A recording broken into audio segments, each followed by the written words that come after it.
in research, evidence-based policies, data-driven decision-making, education technology, community engagement, and indeed, financing models in education. We are pleased that our country, Zambia, represented by the Minister of Education and his team, is also ready with its own report card. They will highlight our success in scaling an evidence-based approach using the teaching at the right level methodology that is domesticated in our catch-up program to increase foundational learning outcomes and the various policies we have implemented that support foundational learning. Distinguished guests, ladies and gentlemen, we are all aware that global financial resources for education are dwindling. We are also dealing with shrinking GDP per capita at a continental level. Therefore, we need to start thinking more strategically about innovative models of financing education in our respective countries, yes, and how we can use our resources more effectively to ensure the best return on investment in education. In addition, we need to implement evidence-based approaches and scale what works to improve foundational learning on the continent. We also need robust accountability mechanisms at national, regional, and continental levels for both partners and governments. This requires strong leadership to ensure that our commitments to improve foundational learning on the continent are actualized. We wish to encourage each stakeholder in this auditorium to take the lessons and commitments from Flexi 2024 and transform them into concrete actions that will make a tangible impact on the ground. Let us work together, collaborate across borders, and learn from each other's successes and challenges to create a future where every child in Africa has a chance to excel. We believe that Africa can be the next frontier in the global supply chain if we appropriately skill our youth. Let us make foundational learning a cornerstone of Africa's progress. We look forward to the outcomes and resolutions from this year's Flex and the future we are creating together. I thank you.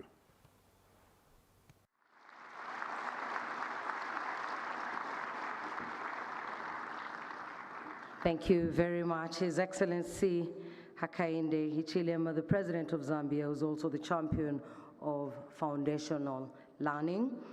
And he says we need innovative ways of financing education. We need robust accountability mechanisms on all levels. I can see some good things happening in Frontier. Now, it's because of Africa's children that we are gathered here today, and this event would not be complete without them.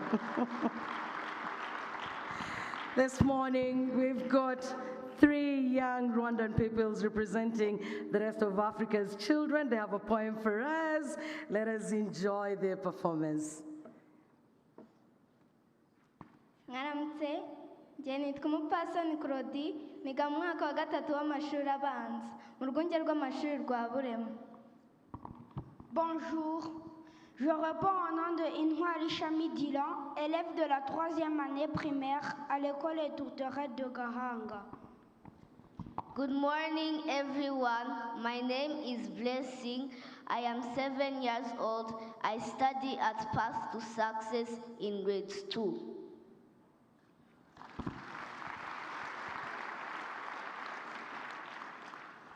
Umuvugo, umusingi w'ubumenyi bwanjye.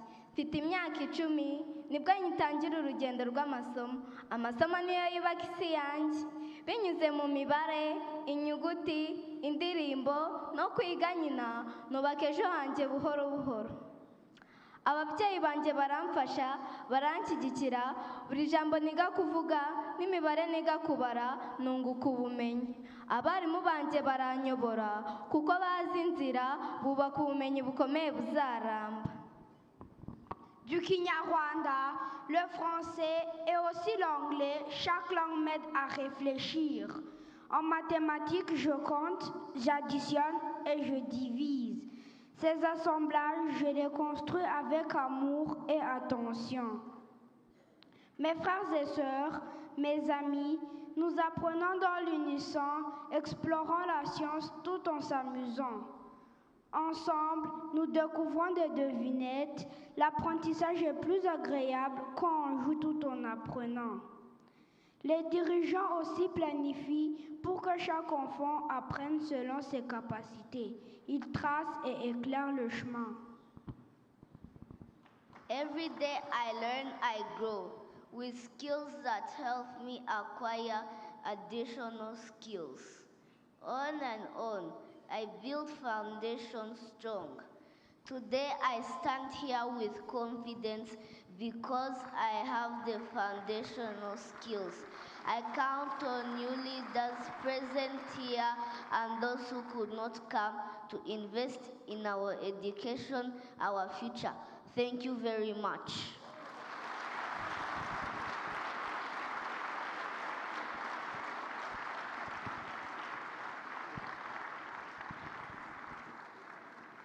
Thank you so much. Don't you think we should give them a louder clap?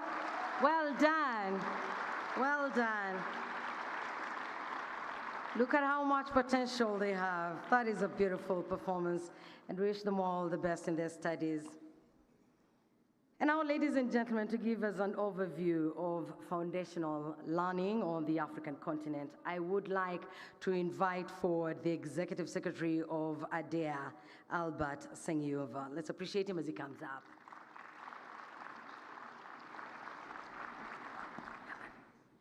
Albert, I wanted to do it.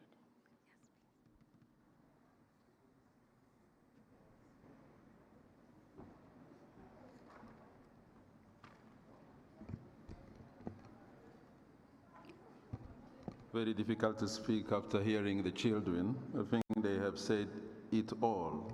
So I'm trying to be as brief as possible. Your Excellency, the First Lady of the Republic of Rwanda, which is also the host country of the Flex 2024, the Minister of Education of Rwanda, Honorable Joseph Nsengimana, Honorable Ministers and Heads of Delegation from 54 African countries here present, the Vice President of the World Bank, Madam Victoria Kwakwa, thank you for being here. Fellow heads of partner organizations, including the Regional Director of UNICEF, the Global Director of the Gates and Melinda Gates Foundation, senior officials from government and partners here, education stakeholders, the media, and gentlemen, all protocol observed. Your Excellency, we are gathered here today based on the journey that started 2 years ago with the passionate call and commitment by African countries and leaders to prioritize foundational learning to address the learning crisis. I'm talking about the Transforming Education Summit in New York in 2022. Several high-level engagements followed, whose focus included foundational learning, where ministers declared to take key policy reforms and actions aimed at improving the salience of foundational learning, of teacher preparation, change in pedagogy and curriculum, as well as evidence decision-making. Those were some of the issues that we discussed in the different engagements. And I'm referring here to our first and most important engagement I remember in 2022, I think it was June 2022, when the Gates Foundation invited all key partners to prepare for the Transforming Education Summit that was going to take place in New York. We then met at the Triennale 2022, and I see some of the partners and countries here where we established the coalition of ministers on foundational learning. And I'm pleased to see that some of the ministers and countries are here represented. We've grown from 8 countries, moved to 15. I'm glad to see that we've actually reached 34. And I believe we still have room for more to join us. Let me also take into consideration other events. I remember colleagues from the Human Capital Africa had organized several of those events, including the Ministerial Roundtable on Foundational Learning in Addis Ababa in February. They also had a presidential dialogue in Accra in 2024, as well as a recent event at the United Nations. Rounding of this was the designation of the 2024 as the Year of Education for Africa by the African Union, where improving foundational learning and STEM is one of the 8 strategic objectives. In the process, we have seen some progress in several countries in raising the silence of foundational learning with great examples. So let me pick example, for example. So let me take Cote d'Ivoire, the Ivory Coast that is here present. They established its national program for the improvement of early learning. Kenya initiated to Some reading program that has been really a success. There's so much we can learn from that. Sierra Leone had a foundational learning program for literacy and numeracy. The Tunoze Kusoma program on foundational learning strategy in Rwanda, and the establishment of a national steering committee on foundational learning. And as the president has already alluded, the catch-up program in Zambia. So this is a stock of great initiative that countries have initiated, and the reason for us to be here to learn from each other. But challenges remain, and the key task ahead of us: how to continue prioritizing and raising the salience of foundational learning, how to scale innovative practices that have demonstrated positive impact, how to collaborate and coordinate better in support of countries. I would like again to take this opportunity also to thank all partners that have joined their effort to establish the Foundational Learning Partner Hub. We are here thanks to the support that we receive from the Hub, and I call everyone to continue supporting the initiative as Africans, as partners. The other challenge, of course, is how to spend prudently, invest more, and measure better, and how to leverage existing communities of practices, such as the African Foundational Learning Ministerial Coalition, and place them at the center of the initiatives to promote greater ownership, accountability, and transparency. ADEA joins other partners in working this journey with African countries to prepare children better and enhance the continent's human capital by improving the quality of learning and foundational learning. By closing these remarks, I cannot close it without thanking all the partners that I see here. We started this journey together in 2022. We are here together. Let's continue working together. The success of this wonderful platform will only be achieved when we can count on each and everyone. Thanking the countries that have been present since then and additional countries that have come up. Let me also thank the Minister of Malawi, who has offered to host the next Flex 2025. Thank you, Minister, for that. I wish all of us fruitful deliberation as we take stock on how far we have come and craft clear path moving forward. I thank you.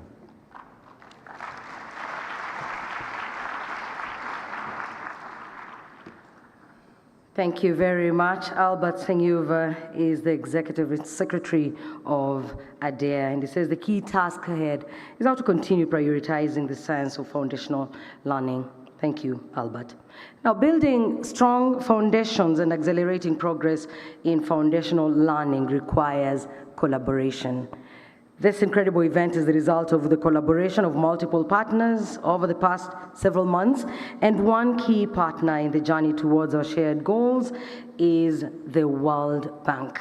I would like to now call upon the World Bank Regional Vice President for Eastern and Southern Africa, Victoria Kwakwa, to share some brief reflections. Please let's appreciate her as she comes forward.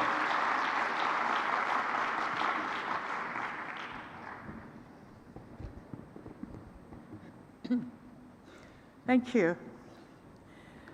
Your Excellency, the First Lady of the Republic of Rwanda, Mrs. Jeannette Kagame, the Honorable Minister of Education of the Republic of Rwanda, Honorable Ministers of Education, heads of delegations, development partners, distinguished guests, ladies and gentlemen, good morning. Let me express my deepest gratitude to the government of Rwanda, particularly to the Ministry of Education, for convening and hosting us at the Africa Foundational Learning Exchange, FLEX 2024. On behalf of the World Bank and all the partners that are part of organizing this year's FLEX, we're grateful for the opportunity to collaborate with the government of Rwanda and other partners present in this room in the organization of this exchange. The success of this event reflects the generous financial, the technical, and time commitments from the government of Rwanda and the many agencies represented here today.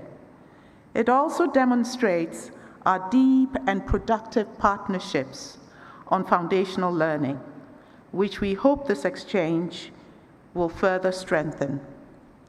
This gathering builds on the landmark Africa Heads of States Human Capital Summit in Dar es Salaam in 2023, which brought together 18 heads of state and high-level representatives from 43 African governments.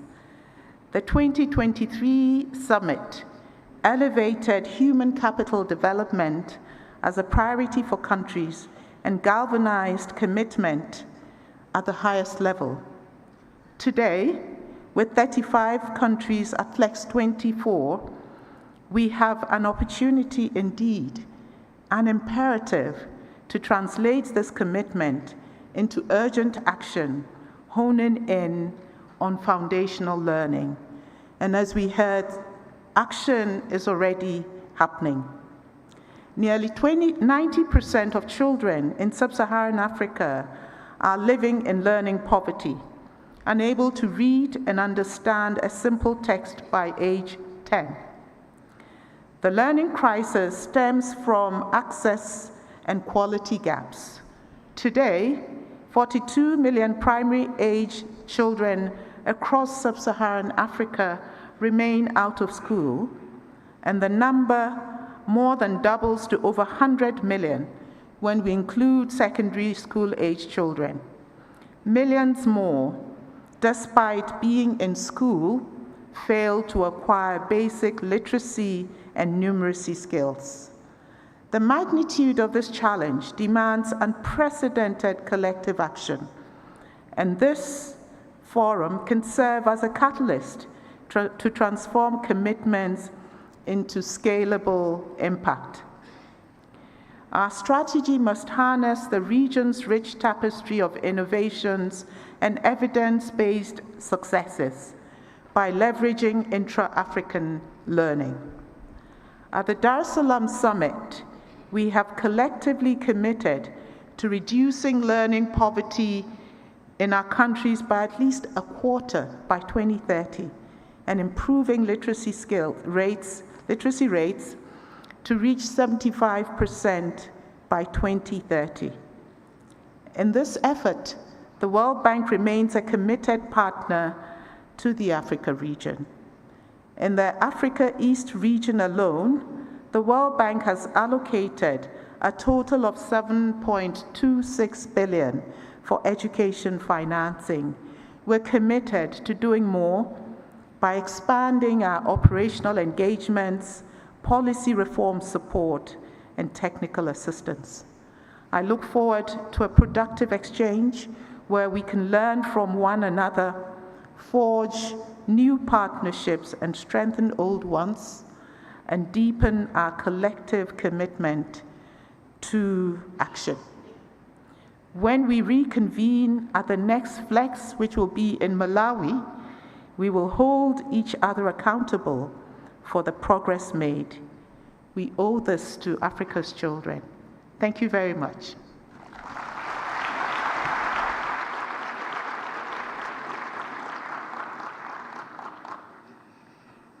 Thank you very much for those good remarks. Victoria Kwaka, the World Bank Regional Vice President of Eastern and Southern Africa, and she says it's our responsibility to harness the region's rich tapestry of innovation. In Africa, we love to dance. I'm sure you all know that, and it's how we express happiness when we receive visitors. The traditional dance of Rwanda is known as the Intore dance. And this morning, ladies and gentlemen, we will be entertained by one of the best troops in the country. Let us put our hands together and welcome on stage Inganzo Ngari.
Mama tata we.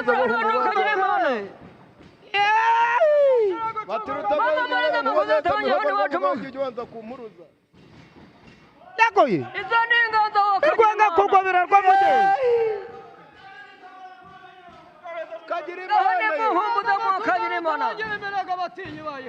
harimo mugarara wa Kayirimana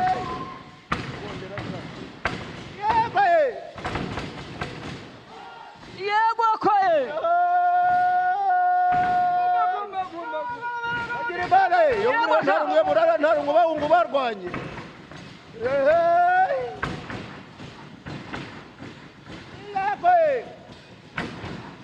Ruti basiza kudatirwa zete minega yindeko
Ladies and gentlemen, let's appreciate Inganzo Ngari. And if you feel inspired, you want to join them because you think you can jump like they do, talk to me, I'll give you their contact. In case you're wondering, what is the message in that song? It is a beautiful song that carries a welcome message For visitors, those who are coming back for a second or a third time, if you're visiting for the first time, it also describes the beautiful country that we're proud to call home, Rwanda, and indeed encourages you to feel at home in the land of 1,000 hills. Once again, thank you, Nganzo Gari. Now, after that beautiful performance, ladies and gentlemen, it is time for us to hear from our host minister. Please join me as I welcome the Minister of Education, Rwanda, Honorable Joseph Nsengimana.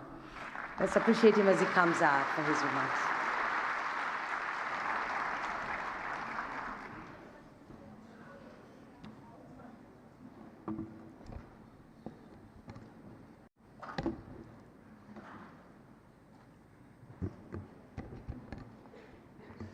Your Excellency, the First Lady of the Republic of Rwanda and guest of honor at our event today, Honorable Ministers of Education from across the African continent, Excellencies, Ambassadors here present, delegates from Ministries of Education and other visiting government officials, development partners, Government of Rwanda official present here, civil society organization represented at this event, school head teachers, teachers, and students here present, good morning.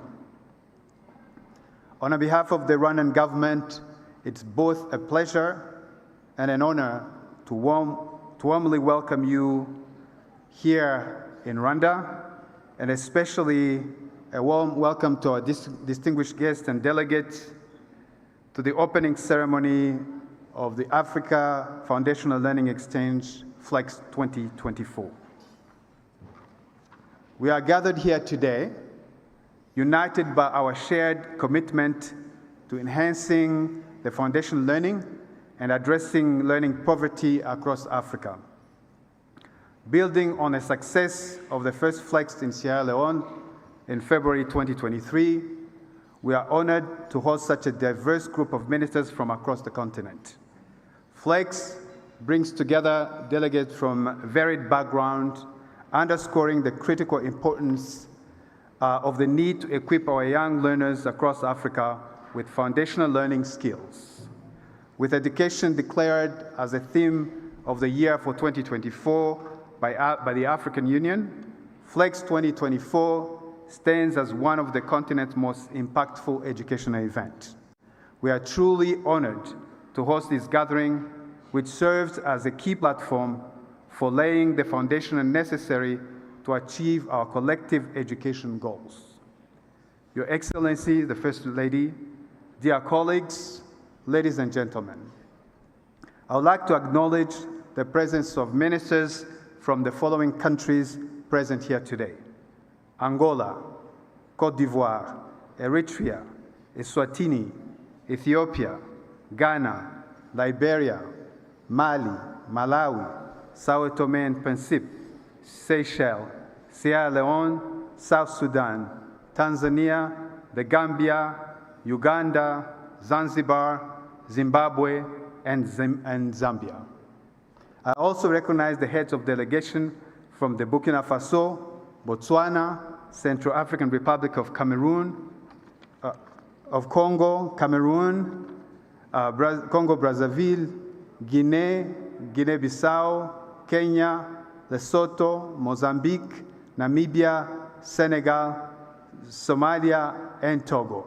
Such a diverse and comprehensive delegation underscores the determination that Africa has to actually solve its own problem.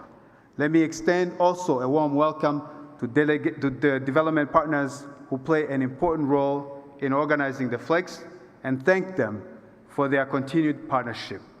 The World Bank Vice President for East and Southern Africa, the UNICEF Regional Director for Eastern and Southern Africa, USA Deputy Assistant Administrator and Acting Senior Coordinator for International Basic Education, the Associate for the Development of Education in Africa, Executive Secretary, the Hampel Foundation's Executive Director, New Globe CEO and founders, And I would add also a welcome as well to the Global Coalition for the Foundational Learning members participating in the Flex 2024.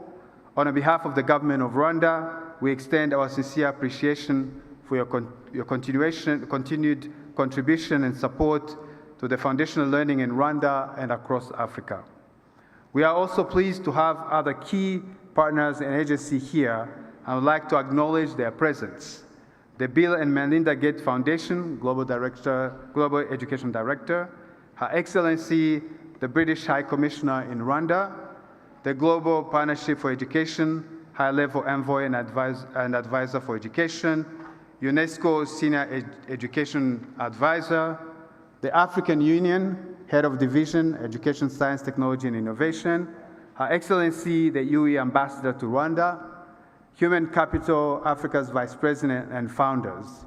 Thank you for being with us today. Your Excellency, the First Lady, colleagues, ladies and gentlemen, I am grateful for the opportunity to share the progress that Rwanda has made in prioritizing the health and education of our future generation. Through substantial investment in prenatal care and early childhood development, we are laying the foundation for a healthier, more successful generation of our children.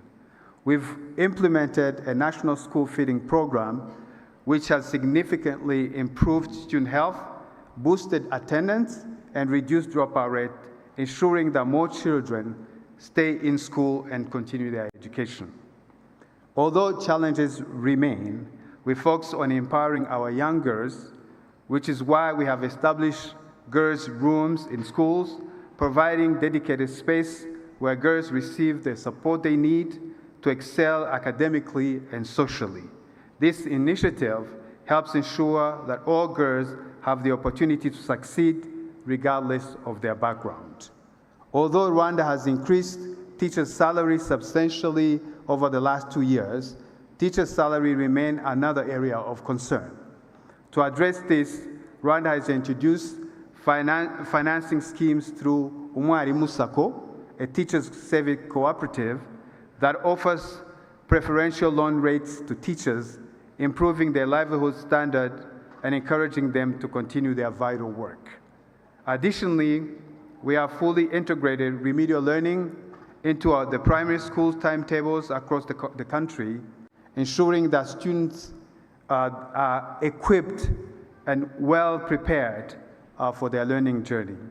We have also expanded our focus on foundational learning subjects, particularly language and mathematics, by increasing instructional time in these critical areas. Rwanda's education system now guarantees 9 and 12 years of basic education for all students. And this has been achieved through strong community involvement, driving this progress in a rather relatively short time. Ladies and gentlemen, the Flex event aligns seamlessly with our vision for education in Rwanda, which is to ensure equitable access to quality education for every Rwandan child. By bringing together representatives from across the continent, we have the opportunity to exchange knowledge, track progress on a foundational learning outcome, and foster collaborative engagement. It is an opportunity that we must not squander. In the words of the young children on the video this morning, it is time to move from words to action. What we exchange here today, what we learn from each other, we have a singular opportunity to put them in action for the benefit of our children. I take this moment to once again extend a warm welcome to all delegates, education stakeholders, policymakers, and opinion leaders gathered here today. I also encourage you to make the most of your time in Rwanda, both inside and outside the Flex event. We are delighted to host you at a gala dinner this evening, and I look forward to engaging with you all throughout this event and working with you to turn this event into a successful meeting. It is with my distinct honor now to introduce the guest of honor for the Foundation Learning Exchange 2024, who will deliver the keynote address. We are honored to have our First Lady, the First Lady of the Republic of Rwanda, and our First Lady has been an advocate for education for all, not only in Rwanda, but across the continent. She has been a tireless champion for early childhood education, recognizing it as a cornerstone of children's development. Ladies and gentlemen, please join me in welcoming the First Lady of the Republic of Rwanda.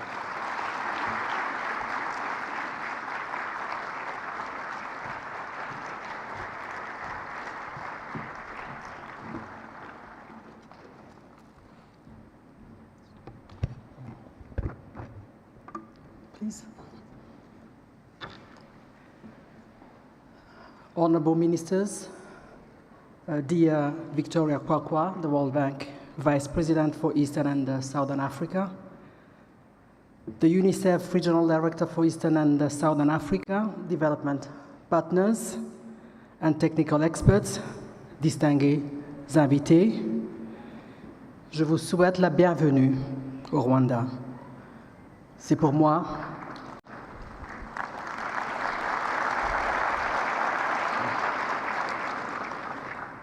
un réel plaisir de m'adresser à vous aujourd'hui sur ce thème pressant et existentiel qui répond à l'avenir de notre continent. I'm thankful to be here today.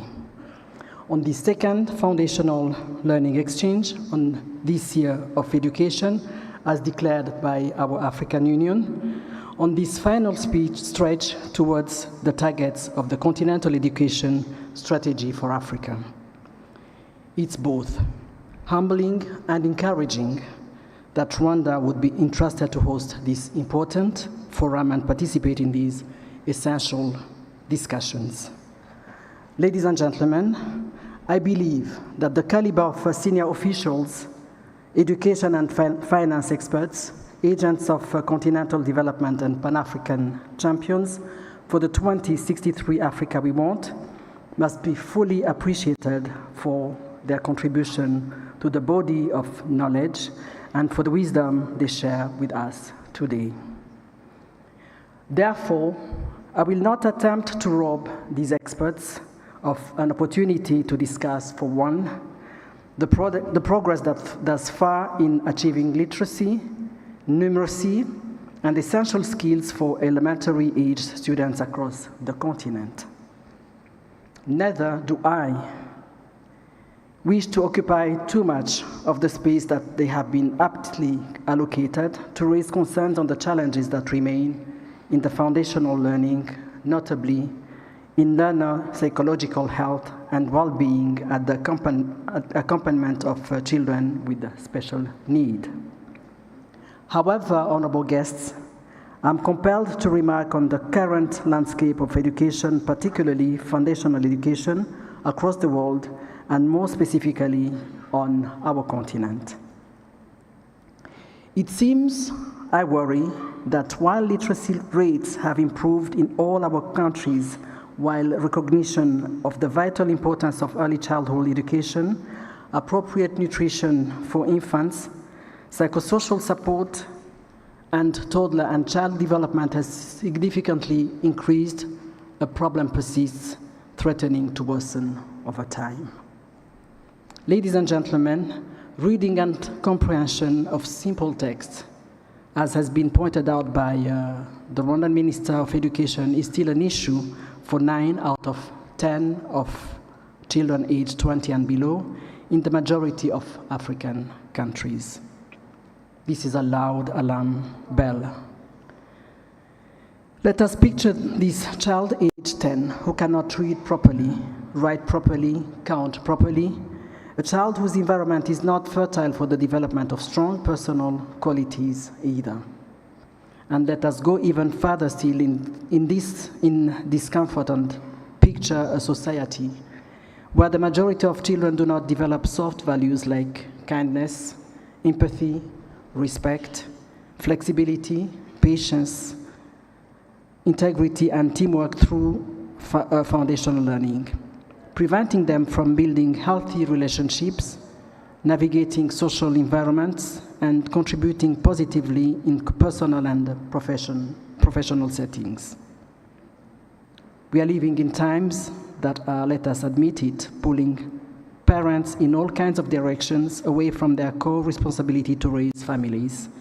Our children are offered up-to-date education system, and seldom do we engage with educators in an attempt to create a thread of communication so that there is a sustainable continuity of care between school setting, at home, and in the community.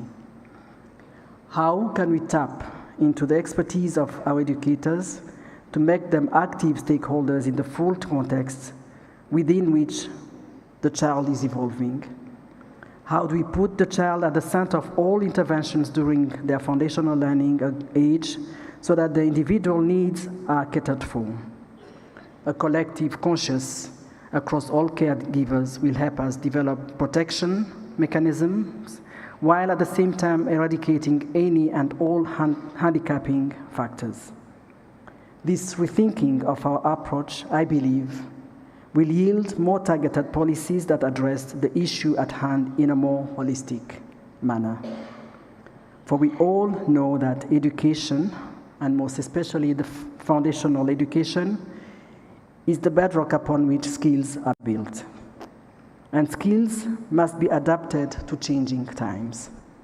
The skills that were needed for the Stone Age, agrarian or industrial ages are not all relevant for today's technological age or tomorrow's AI revolution. How we educate, train, and skill our young people for the future of work and development is critical. And this will include the policies we put in place, the agility of our curricula to adapt to the pace of changing times, the quality of teacher training, equitable resource distribution, parental and community engagement, as well as the ability to build in the formative years of a child development those precious qualities of character and confidence. In an age where the human capacity for human discourse, creativity, and intellectual curiosity are all increasingly threatened by highly performant, but sometimes regrettably applied artificial intelligence, what is to become of the future young African's mind if devoid of essential knowledge? Should we fail to strengthen foundational learning and critical thinking, increase primary education completion rates, and to allocate more resources to education, specifically to the more financially vulnerable learners, what is to be the long-term costs of the youth of this continent, their skill development, employability, and overall welfare? And in turn, what is this to be psychosocial, psychological, and security toll across Africa if the citizens of, I believe, the most promising continent on earth are denied the essential tools they need to succeed and self-actualize as the world finally makes space for new players in global development? Within our individual and shared capacity, we must pledge to integrate every inspiring insight and all valuable foresight shared today in our efforts for improved foundational learning in our country and on our continent. Esteemed guests, yes, Rwanda has come a long way. Prior to the 1994 genocide against the Tutsi, the local education system was exclusionary, divisive, underfunded, fragile, both inept and inapt. At that time, higher education was dominated by only one institution, the National University of Rwanda, and the system graduated merely 2,000 students in 3 decades between 1963 to 1994. In contrast, as of 2019, there were 40 higher education institutions in the country with a total enrollment of 86,140 students and still growing. This was a steep hill to climb, and we must recognize the political will that has fueled this investment. prioritizing the education of a previously severely illiterate population. It is said that education breeds confidence, and confidence breeds hope, and hope breeds peace. For Rwanda, peace will always be the ultimate goal, and therefore diligent investment in education is for us a no-brainer. As is often expressed in old wisdoms, education cultivates character and confidence, which in turn inspire the optimism through which peace thrives. We commend our government for many efforts geared towards the betterment of the whole ecosystem, from the students, the teachers, the parents, and the community. Honorable guests, Imbuto Foundation, which I'm honored to chair, launched a pilot early childhood development project in the Kayonza district over 10 years ago, serving 5 areas key to child development, namely brain stimulation, health, nutrition, hygiene, positive parenting, and child protection. The program has now expanded to 14 additional districts, and the ECD has become a national and policy priority with the launch of our National Child Development Agency.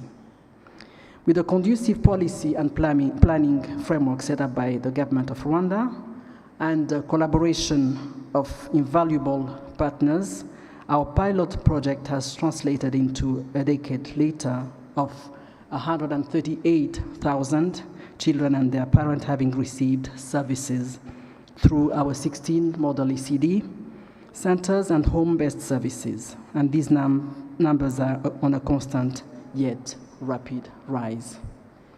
Honorable guests, it's my deep conviction that solid early education will become all the more vital as time advances. Achieving sustainable development will require our children and their own to wield every available ounce of intellectual, social, and emotional intelligence to ensure that education and growth actually translate into progress for all. My parting words on advancing foundation learning, dear guests, are just a wish. It's a wish that our budgetary allocations for education, our policy coordination, our efforts for collaboration, our unrolling of training programs for educators and caregivers, our parental and community engagement, our education infrastructure development, the agility of our curricula in rapidly changing times, and lastly, our solemn accountability to our pledges will all match the level of urgency that our ambitions requires. Africa will only achieve a desirable 2063 if we build solid roads and highways today for tomorrow's youth to drive our continent fast and surely to its rightful destination. May quality education at foundational level and above cement our path to the continent's development. Et pour conclure, Excellences, distingués invités, je vous remercie de votre attention et vous souhaite de profiter pleinement de l'hospitalité de notre pays. Puisse Kigali, notre chère ville, vous donne envie de revenir plus souvent pour de tels échanges fructueux. I thank you for your kind attention.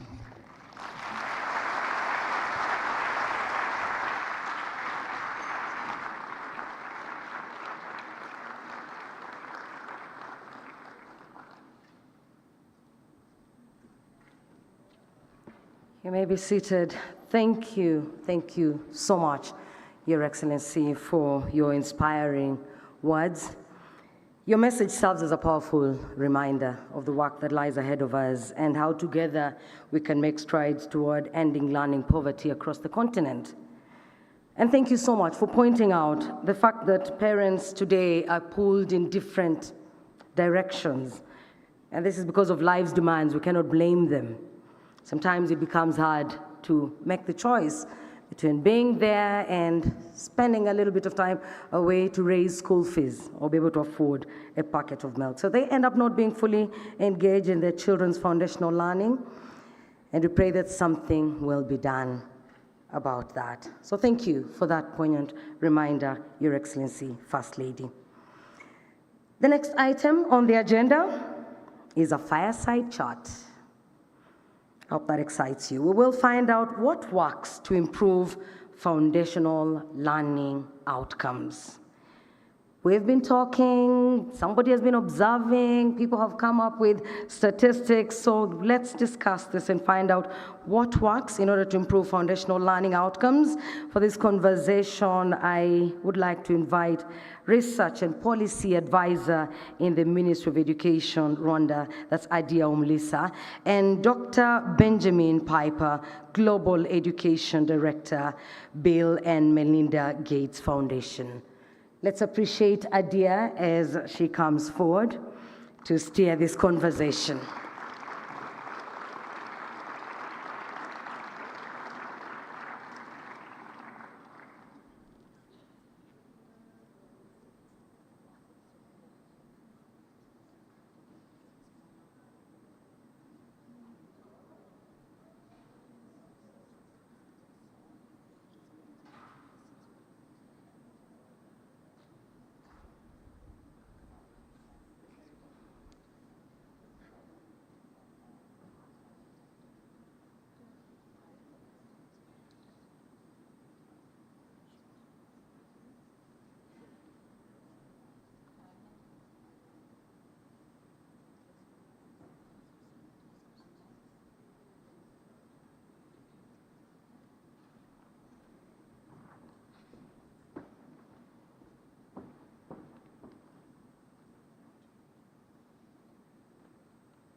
Good morning, everyone. We are really glad to have you here, Dr. Piper. You are one of the leading voices in the education sector, working with ministries of education across the continent to improve foundational learning outcomes. The Flex is an extraordinary opportunity to gather together ministers and education stakeholders from across the continent and beyond to learn from each other and discuss the challenges and the solutions on the road to improving foundational learning outcomes. So to start off, so why is improving foundational learning outcomes garnering the much needed attention and momentum now? Thanks very much. Sure. Thanks very much, and good morning, everyone. We're in East Africa. You have to say good morning back. Good morning, everyone. Thank you very much. So I think there's several reasons, three, why foundational learning has gotten more attention recently. The first one, I want us actually to read together. We can see around the screen the thing that starts with Africa. We're going to read it together. Tell your neighbor we're going to read together. I want you to read out loud. Okay? Repeat after me. Ready? Africa. Foundational.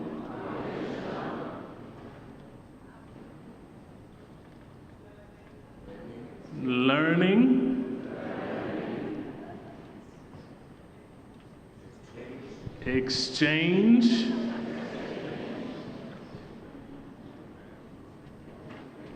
(2024).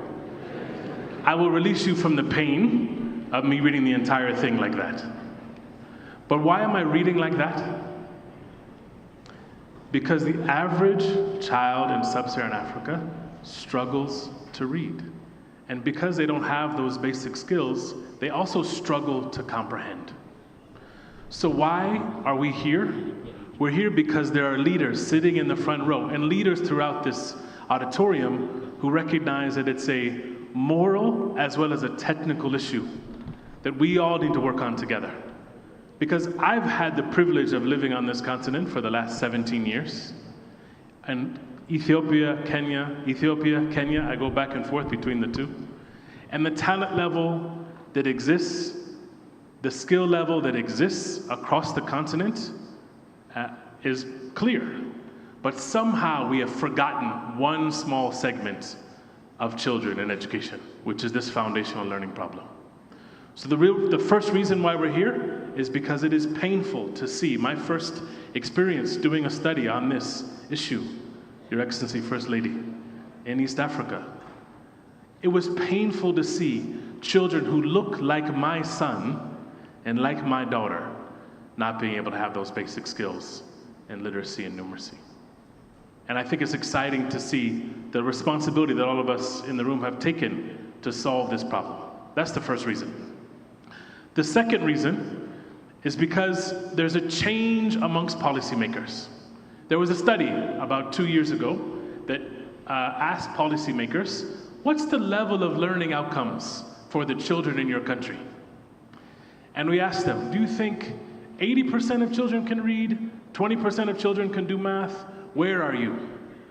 And what the study showed was that countries that had high levels of outcomes, countries where kids were actually learning, those policymakers knew where their learners were. So if they had 90% of learners, the policymaker would say 90% of learners had basic skills. But in the countries where learning outcomes were low, on average, these policymakers estimated about 1/2 of the actual problem. So if you had 80% of learners who couldn't read, the policymaker would say that it was 40. So one of the main challenges that's existed is that up till now, there's been so much emphasis by policymakers on tertiary, on transitions to secondary, on outcomes for jobs. And I think what's so exciting about seeing the people in these first two roles, the policymakers of 2024 are ones who understand the magnitude of the crisis and are working to improve it. The third reason that there are so much more attention on this issue is because it's a fixable problem. Everyone say fixable.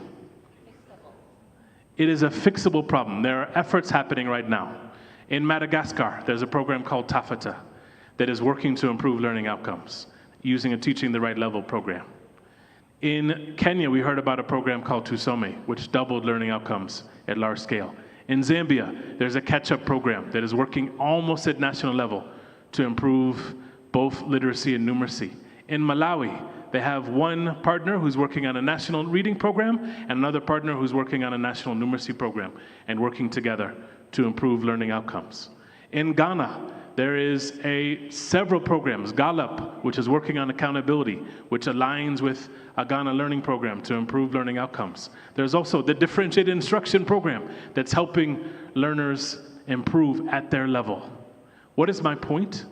There are new efforts in Côte d'Ivoire on this PANAPE program to develop structured pedagogy to improve learning, to make sure that every child has a book in their language and to learn the basic skills.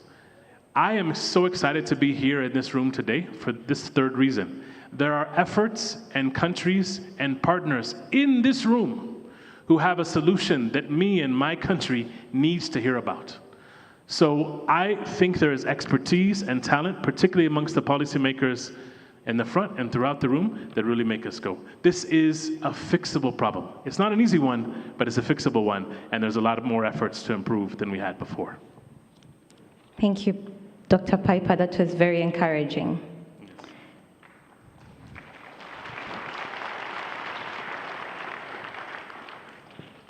Okay. So you mentioned that today we know more about how to improve learning outcomes, especially for primary age learners. What are the fundamentals proven to work to improve foundational learning? You could give 5. 5 only. Okay, let me try 5. And actually, if you remember anything I say, just let it be the first one. Forget everything else I say, but remember this one. The first thing that's required, that the evidence shows is required to improve learning outcomes, is political will and prioritization. It's clear that by being here, and the number of people, the number of experts in the room, that people recognize that this is an issue. It's clear. I know enough ministers to know, number one, that's one job I would never want. Forgive me. The level of challenge, we were talking to the Minister of Cote d'Ivoire, all the things that come to your desk, and therefore all the burdens you carry. But I would make a humble case that for foundational learning, you will not improve outcomes if it is priority number 18. You will not improve outcomes if it's priority number 10. The level of challenge we have requires political will and leadership prioritization from leaders in the front, but across the room. Not only that the minister knows that I'm going to message and communicate that this is important and I want teachers to implement, but also if you're at mid-level, at a district level, if you're working as a coach supporting teachers, that amongst the very many things we have, helping teachers to teach significantly better is a fundamental task. So forget everything else I say, but remember that prioritization of this issue is fundamental. The second one, these next four all work together. They're integrated. So number one, the evidence suggests that highly effective programs, including some of the ones I mentioned, every child has a book. Every child has a workbook. They have something in their hand. I visited 2 weeks ago in South Africa, a program where every child had a book. That book had the language-appropriate phonics activities they need, the language-appropriate reading stories they need, and the language-appropriate comprehension skills they need. Every child had it. That's point number one, material. Actually, it's point number two, but the first learning material. Linked to that is the third one, which is that in South Africa and in Malawi, sorry for calling all the people in the front out, in Malawi, every teacher had a lesson plan to help them teach that workbook. We saw a numeracy program a little while ago in Malawi, where every teacher had a lesson plan to help them teach that. I know a lot of teachers. My first job was a teacher. My mother is a teacher. My daughter, can I brag on my daughter? She's studying to be a teacher. And she told me her favorite class was the science of reading, the science of numeracy. But she needs the support to learn how to do it. Children learn to speak without teaching. They learn it by listening and just being engaged, but they don't learn to read and to do math by magic. They need good teachers with the right support. So the third thing is these lesson plans and teachers' guides that would help them. The fourth is training. Now, every country, every program here has training. Let's move the normal training out. That's not what I have in mind. I have in mind a training where you show me what it looks like to teach this comprehension activity well. We're all together. We see a high-quality teacher doing this mini lesson quickly, effectively, in your language, in your classroom, and I see what it looks like to do it well, and then myself, with one of you in the front, we actually get the chance to practice that new skill. I saw something like that in Senegal. It was the ability for the trainer to show what it looks like to do this new activity, and then for us as teachers to practice. The fifth one is some instructional support to the teacher. It could be coaching, it could be cluster meetings, some sort of intervention. I'm thinking of Ghana. We have these circus supervisors who are providing support, giving feedback. In Rwanda, you have a similar system. People have the ability to come to class and get feedback. Right? In Malawi, you have these PAYAs, primary education advisors, who come and give support. I was a teacher, my first job. It's very easy to get the idea for a new method, but very difficult in many cases to implement it. So the fifth one, we need to give teachers the support and the feedback and the follow-up that they need. So some sort of coaching intervention that makes it easier for them to try and implement this program. So 5. Don't remember them all, but remember the first one, which was? Prioritization. Thank you. Okay, so it sounds like the fundamentals are centered around instructional focus. Yes, yes, yes. So basically, it's now time to bring an instructional focus to education. Yes. What does this mean? And what reforms are needed to embed in education systems that will enable children to be grounded in core literacy and numeracy skills for them to grow into thriving young adults? So I have the privilege of getting to see many classrooms in many countries. In the last 4 weeks, I'll have been seeing classrooms in Kenya, South Africa, 3 states in India, and tomorrow, thank you, we get to go to classrooms in Rwanda. And having seen a lot of teachers implementing these sorts of programs, some things rise to the top. And I think about this at the system level. How do we make sure that all of these core components are existing in your programs? For the people at the front and throughout the room, how do we make sure we're using the best evidence on program design? That's the system level. But there's also the task at the classroom level. I had the opportunity to see in Zambia a lot of teachers implementing the catch-up program. What does it actually look like for them to do the intervention? So last week, I won't tell you the country, but I was in a country that had so many of the core elements I mentioned a moment ago. They had a workbook, textbook in front of every child. That textbook was language appropriate, dealt with the specifics of that language. It was wonderful. It had a story on that particular page. And then we had a teacher who was teaching that lesson. Actually, it was a him. I was actually very impressed. This teacher, male teacher, teaching grade 2, had in front of him a teacher's guide with the same story. So he did almost everything we wanted. We got to the story level of that lesson. And what do we see that teacher do? The teacher asked the students, everybody take your finger and then track on the page as I read. That skill is very important because it allows the teacher of a very large class to be able to make sure that every child in that class is actually reading, not just saying the words. So that's quite good. But then he got a little bit distracted and then forgot to make sure that everyone's fingers were on the page. And in fact, many of the children were not actually reading.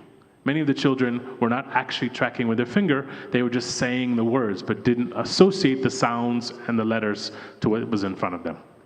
And then that same teacher who was doing a nice oral language activity was following the lesson, but the one part of the lesson he skipped was the time where it was for each child to read the story out loud. So all of the elements at the system level were there. The challenge was the classroom level, and having the support for that teacher to be able to take what was written on that lesson plan, what was supported and asked for by the minister, down from the core leadership in the country, and being able to implement. So my request and suggestion, actually, when we think about the classroom level, is that we have a relationship between the system and the classroom, so that we know what the core elements that we want to emphasize are in each lesson. So for Ethiopia and Ghana and Angola, what are the core things that need to happen in a numeracy lesson that we can communicate down?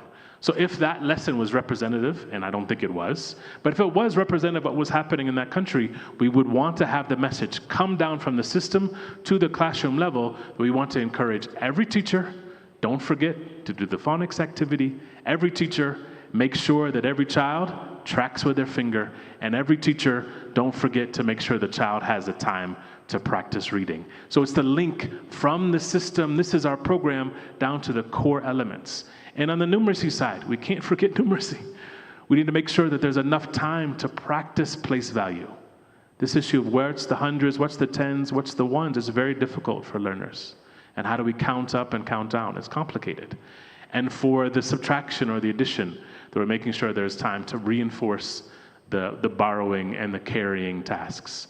I don't know what the core messages need to be that connect to the teacher in your country, but I think the evidence is pretty strong that there are some core messages that the system needs to reinforce at the classroom, so that teacher who's teaching doesn't just say, oh, I have the teacher's guide in my hand and that's good enough.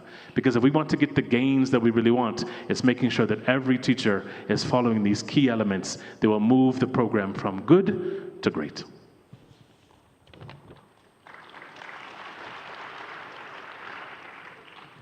Thank you, Dr. Piper. It's quite clear that we need to have intricate linkages from the system level to the classroom level. Mm-hmm. So finally, while ministers are the torchbearers of improving foundational learning outcomes, what would be your message for the African leaders here, for them to be more focused and aware of on ending the learning crisis with much of the same energy we see as maybe combating major disease burdens or ending hunger? And in the same vein, please do share a few words with our development partners. great. So I'm humbled to have the chance to communicate with the people in the room on this topic. And I must say that one of the things I pride myself in is listening to leaders and telling leaders back what I've heard from others. So this is not a message from me, but this is a message from other leaders who are working on this topic back to you. I think that many of you ministers and education leaders in the room have made some progress at the system level, that there is some intervention that exists in your country that has some focus on foundational learning. If there isn't in your country, that would be priority number one. Let's make sure that we have a system level, large scale program that fits into one of these categories. And I think just to name them, the evidence is quite strong that there are two approaches that have meaningful impacts on learning. Structured pedagogy, something like we know is happening in Malawi and in Cote d'Ivoire and in Ghana, as well as teaching at the right level, programs that are working to organize children in groups, like in Zambia. There are programs that are starting that are trying to see if they have interventions. I know in Rwanda there's a Somo Umenye intervention that has been following this kind of foundational learning action plan that happens in Rwanda. There are some system activities. You could follow what Rwanda has done and have a very comprehensive plan for foundational learning. I was in South Africa seeing some provinces there that are focusing on designing a plan that includes the core elements of structured pedagogy or teaching the right level and thinking about how it applies. So if you haven't had that yet, I think the evidence from the people in this room and across the continent suggests that that's a core first step, the system level, get things in place. And secondly, at the classroom level, I would humbly suggest that this is where we've missed a little bit. My experience is, if you don't know where teachers are not implementing and children are not learning, things are worse than you think. But countries, including countries in this region, that have not only the policy level, system level in place, but a field classroom understanding of which districts are implementing well and which districts are struggling. That task of having the relationship between the classroom and the system is, I think, a pretty substantial gap with where we are right now. What is happening in the typical rural classroom? What does it look like? Kigali is an impressive place. This room, this convention center, is humbling to see what's possible in a country like this one. But what does it look like hundreds of miles away from the capital? What does it look like in a typical rural classroom where the teacher, who's come to your training, but then takes the materials and closes the door? What does he or she decide to do? I saw some data from one country this week where there was a highly well-designed program, but when that teacher in the rural classroom closed the door, they were not implementing. So can it be possible that in the next phase of this work, as you're thinking about this flex activity, that you learn from another country about what they are doing to both identify classroom implementation, what does it look like in a rural classroom in this country, and what can I do as a leader, as a policymaker, as an implementer, as a researcher, to make the link, to give the information that's required to the district and the region and the national level. Technology can help with that. There are several partners around the room who have used technology to be able to have an understanding of how to support teachers and the system. So I want you to ask yourself 3 questions as policymakers. Do you know whether your children are learning? And is there data in your system coming to you? And if not, that's one thing we can do.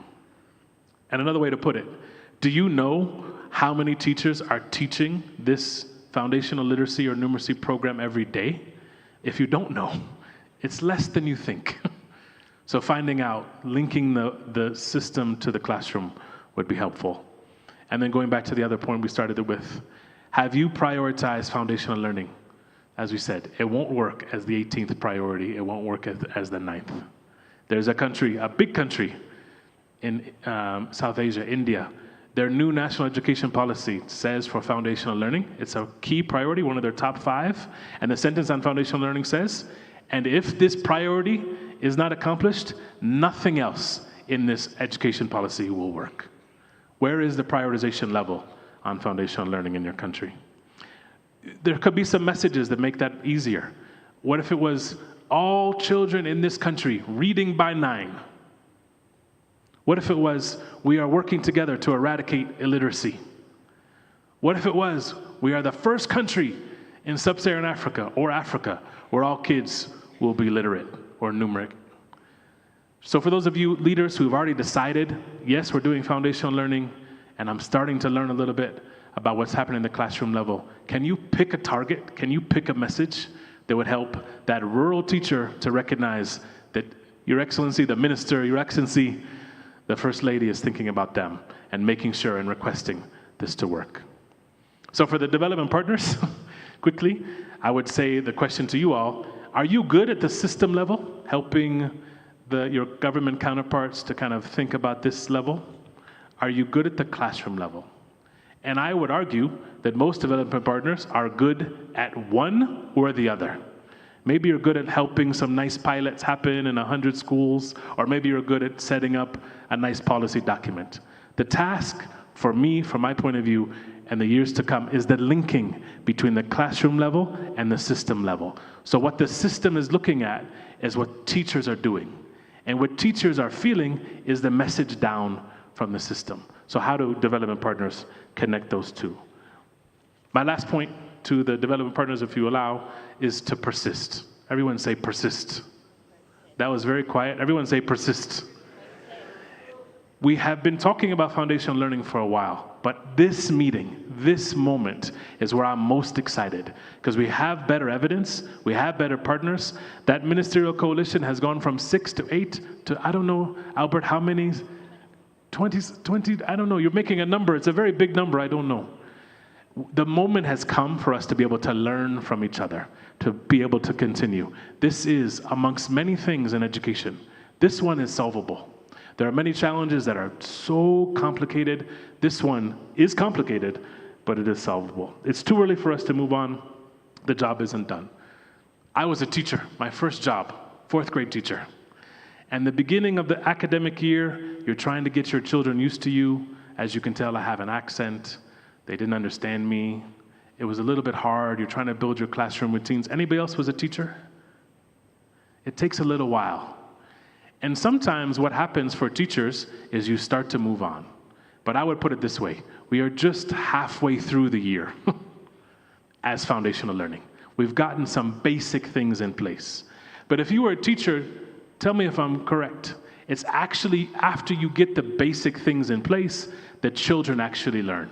Once you have your routines, once you have the data, once you know your strengths and weaknesses of your children, it's the latter part of the year where children actually learn. And for me, we're halfway through. The latter part of the year is ahead. So as we persist, we'll be able to move from where we are to connecting these two levels, classroom and system. Thank you.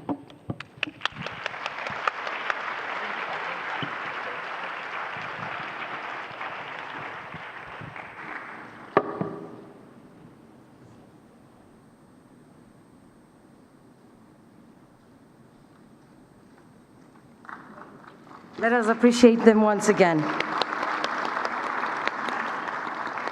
Adia Omulisa, Research and Policy Advisor at the Ministry of Education, and Dr. Benjamin Piper from the Bill and Melinda Gates Foundation. We thank you for the insightful Fireside chat.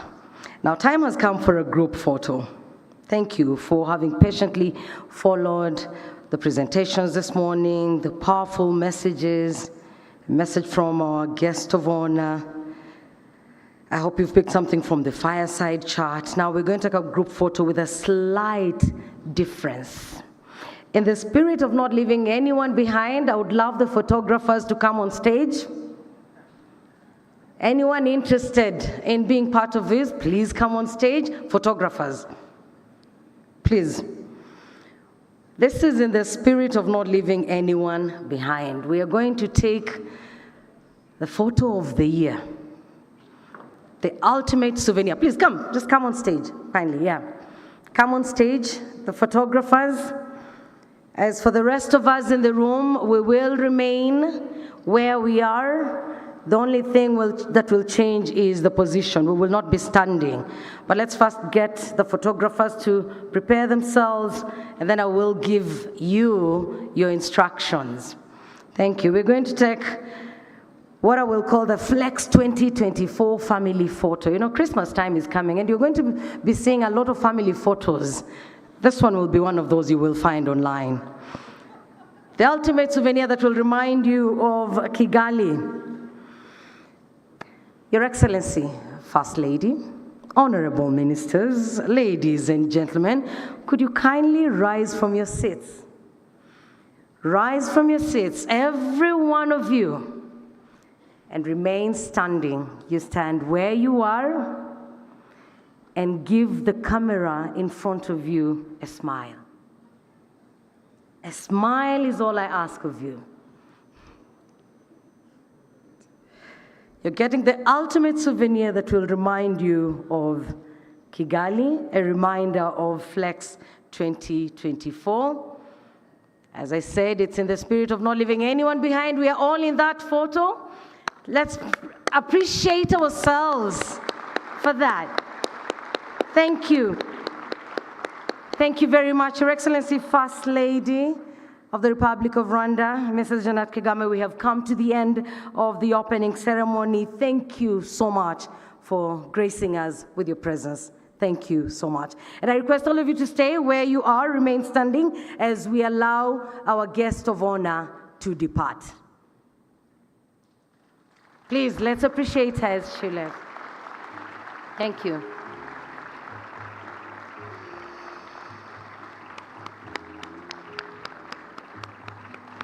Thank you very much, Your Excellency, First Lady, for your continued commitment. Thank you, and for the rest of us, do I want to get you back to your seats? I don't think so. We are going for a coffee break. We will go for a coffee break. I'll give you about 20 minutes for that. Coffee break, then we come back in here. Please, let's do that. Coffee break, 20 to 25 minutes, and we come back to the auditorium for the next phase of our program. Thank you for having been a wonderful audience. Thank you for having graced the opening ceremony. And we're looking forward to the next 2 days.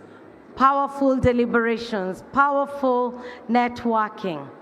We will be talking to each other. We will be exchanging ideas.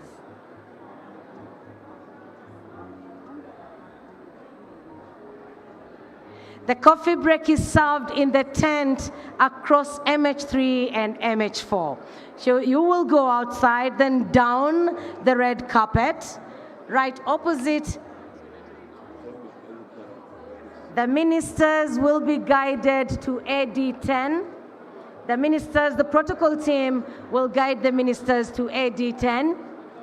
The rest of us will go to the tent that is in front of MH3 and MH4. The ministers will be guided to AD10, where they will have their coffee break.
We'll soon be getting into the second part of the program right before a panel discussion.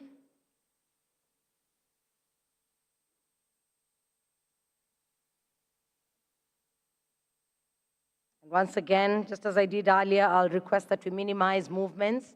We'll be having people on stage. It will be great for you to give them your full attention.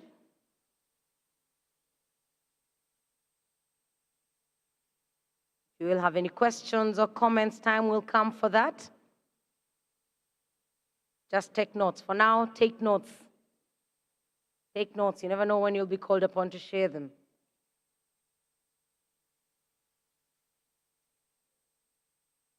Just a few more seconds, then we can get into the second item.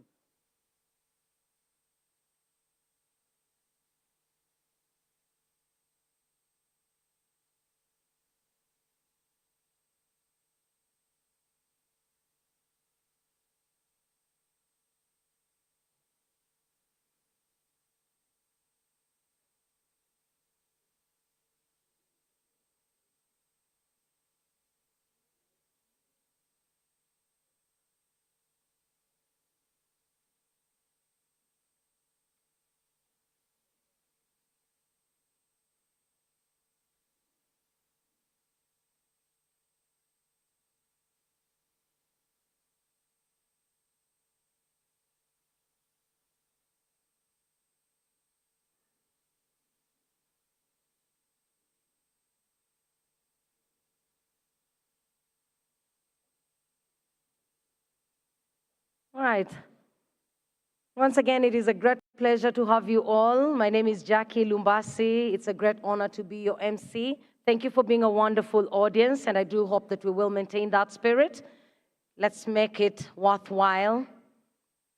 Those outside this room have their eyes on what's going on here. Let's ensure that good things come out of this summit, out of this gathering. We will have a panel discussion, but preceding that panel discussion, there is a segment that we're calling the lightning talk. Now, don't get scared. You won't be struck by the lightning. No.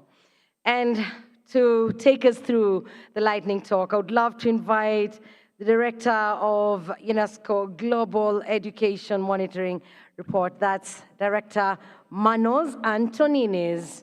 Let's appreciate him as he comes up.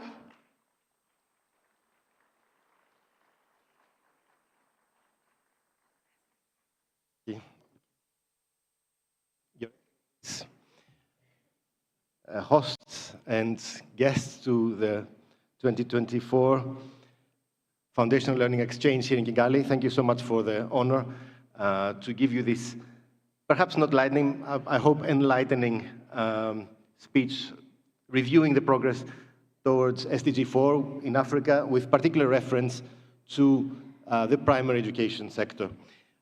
As you saw perhaps on the slides here, you see that I'm going to take you through findings from 3 publications.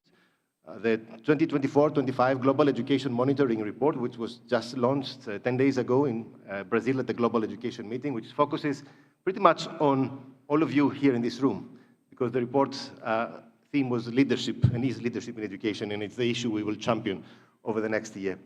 Secondly, I will also take you through findings that have appeared in the 2022 and the 2024 dedicated Africa edition of our work on the Spotlight Report series on foundation learning in Africa, a partnership of the GEM report, ADEA, and the African Union.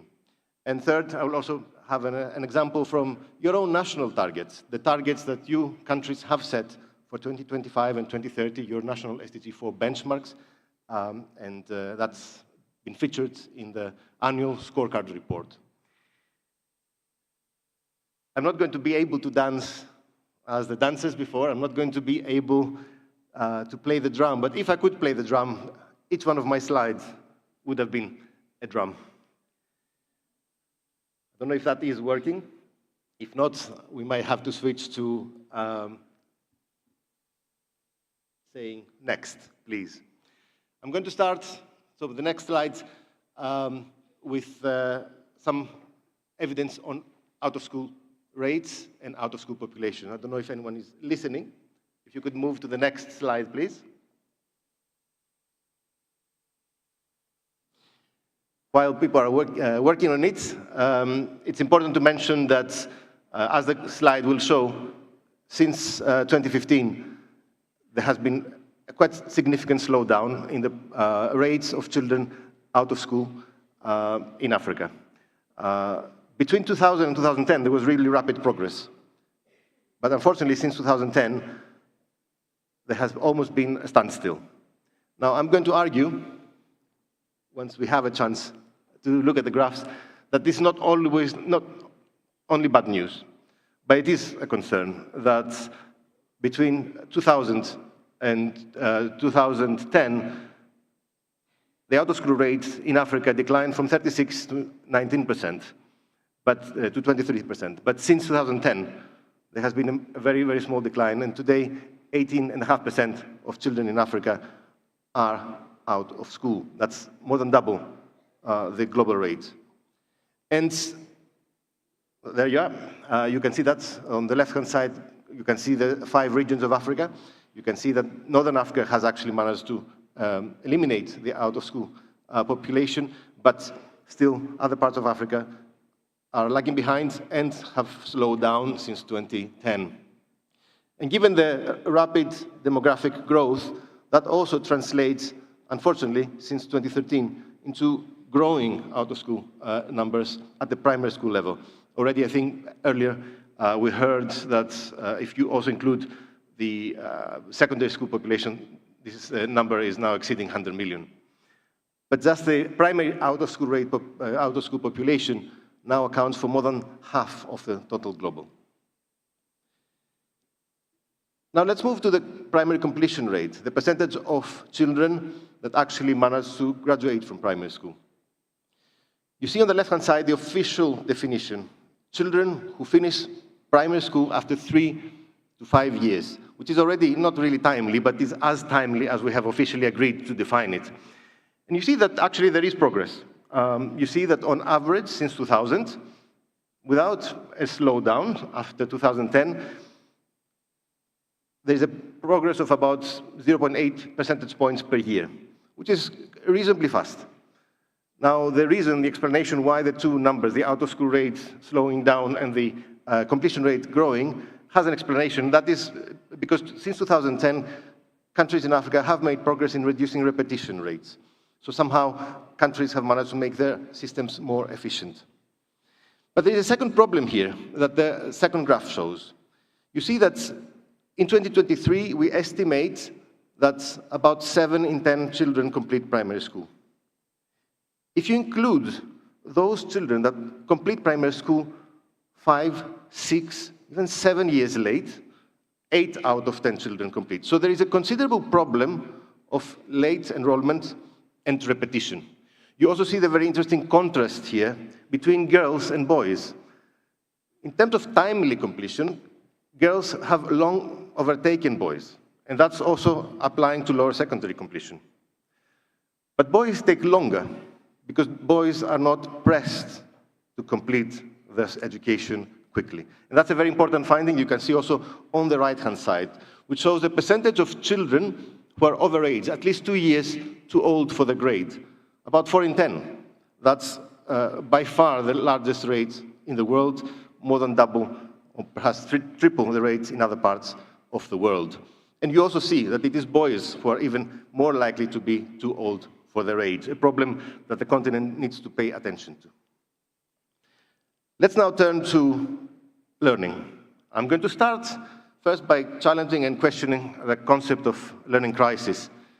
It depends how we define crisis. Usually we define crisis as a situation whereby things are worsening.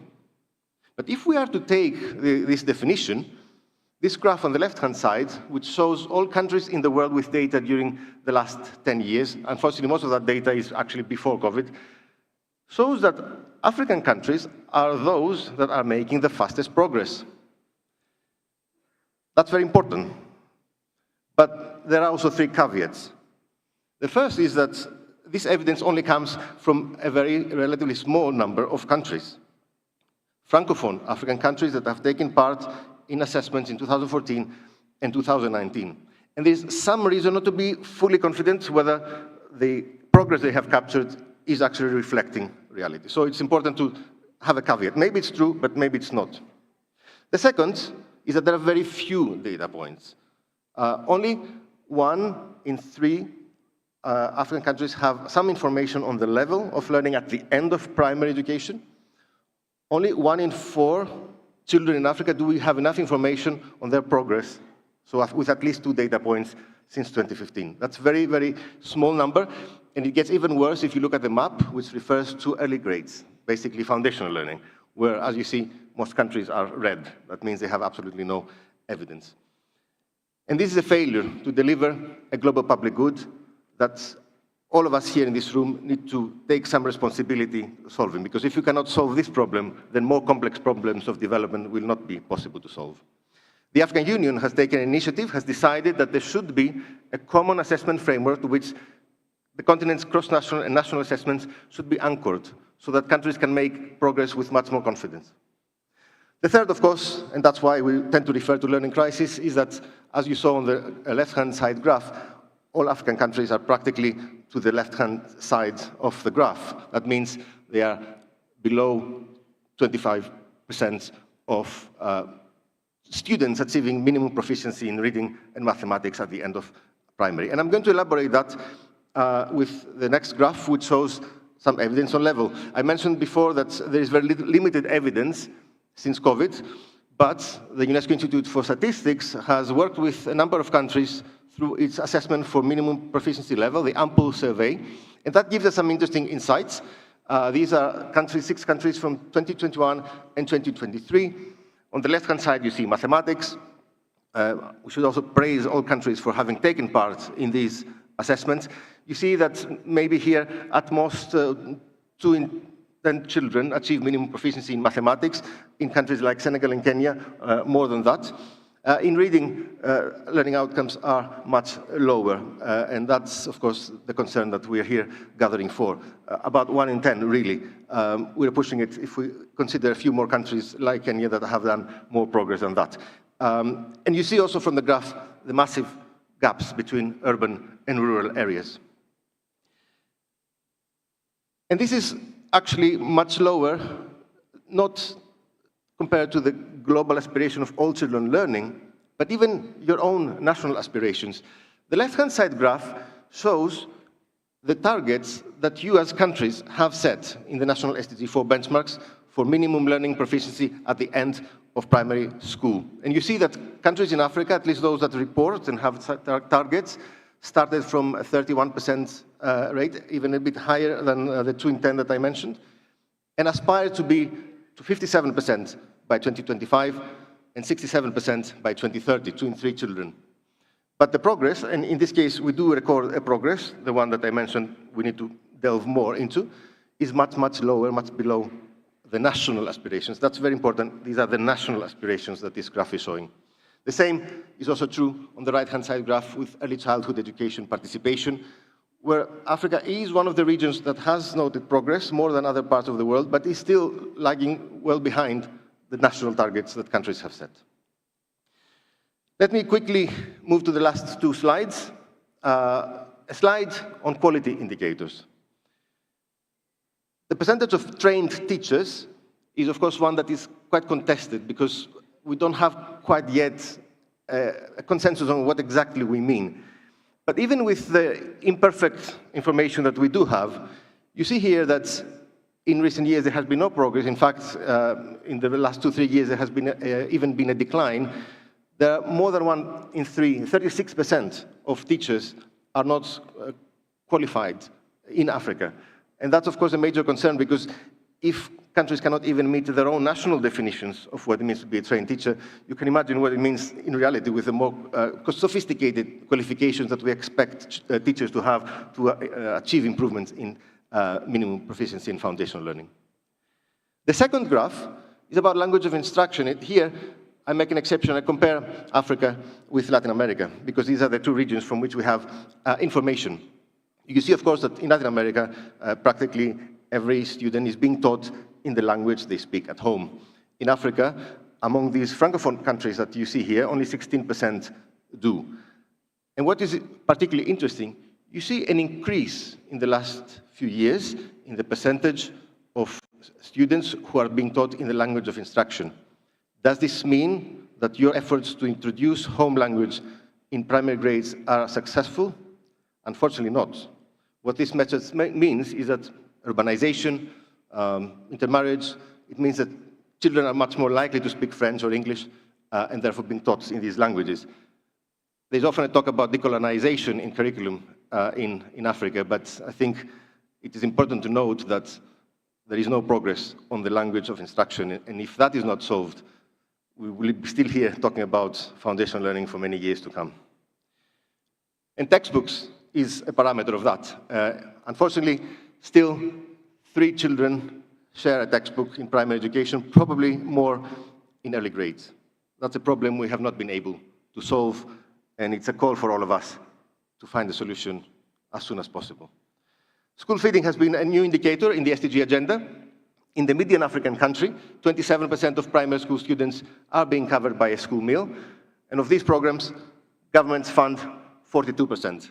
And that's an interesting development because countries more and more are taking that responsibility. But how will they be able to deliver on that? And this is my final slide. Public education expenditure, unfortunately, is under pressure.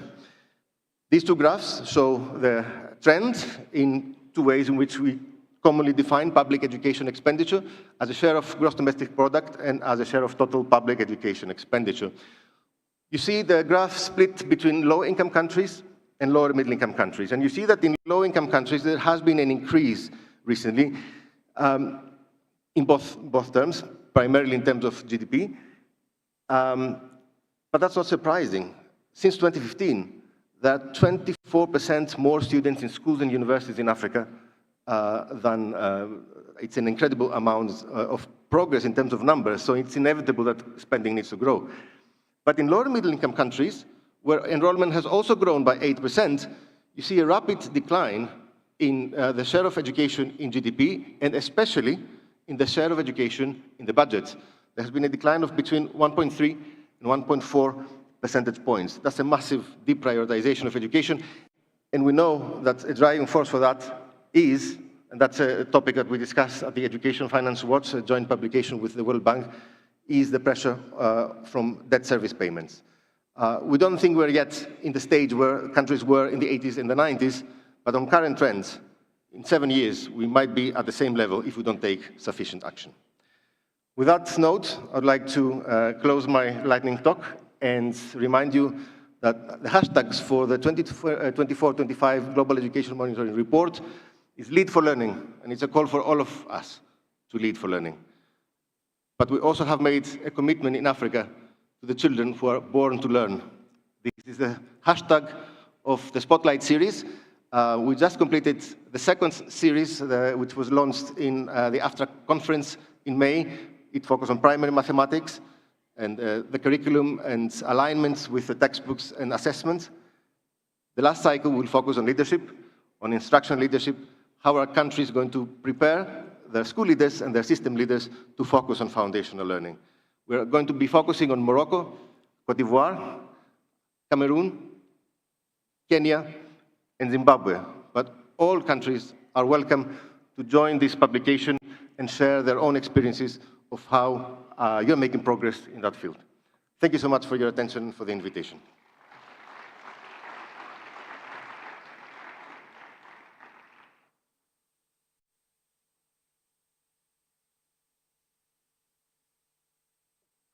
Thank you. Thank you so much, Manos. That was such a detailed presentation. We do appreciate you.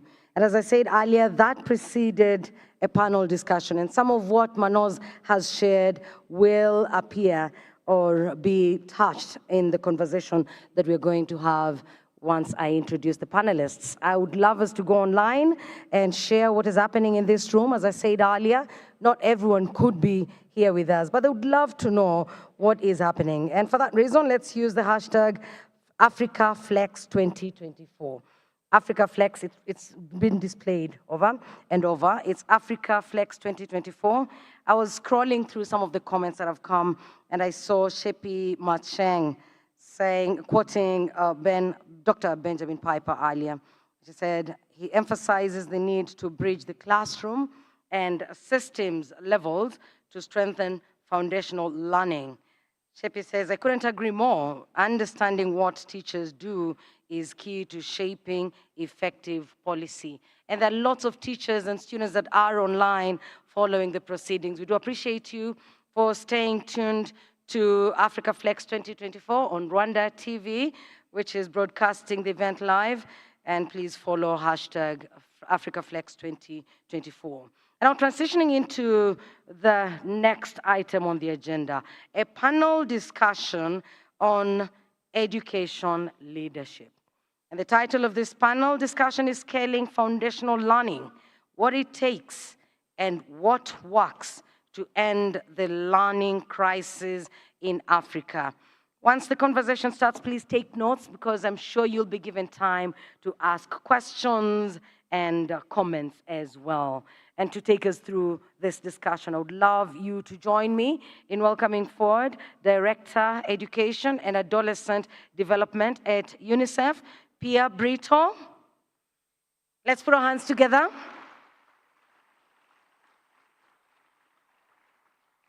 And joining Pia on stage is the Executive Secretary of ADEA, that's Association for the Development of Education in Africa, Albert Sengiuva. Let's appreciate them as they come on stage. Those will be our moderators for the conversation on scaling foundational learning.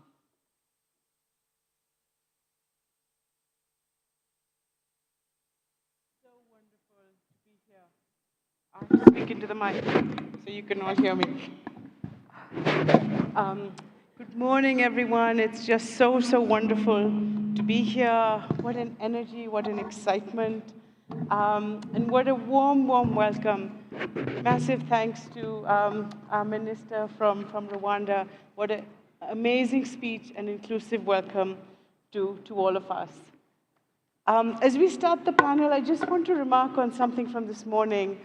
The energy in the room, the change that is coming. This is such a solutions-oriented meeting where everyone is coming together to make a difference, and that is so powerful, and it's really magnificent to be part of this energy today. And I think the solution we are all talking about is something that we know has a triple win: a win for children, a win for society, and a win for the continent. And why do we say it has this triple win? Because it's looking at equity from the start. It's looking at giving every child the same opportunity. Manos just said, born to learn. It's giving that equal footing to every child on the continent.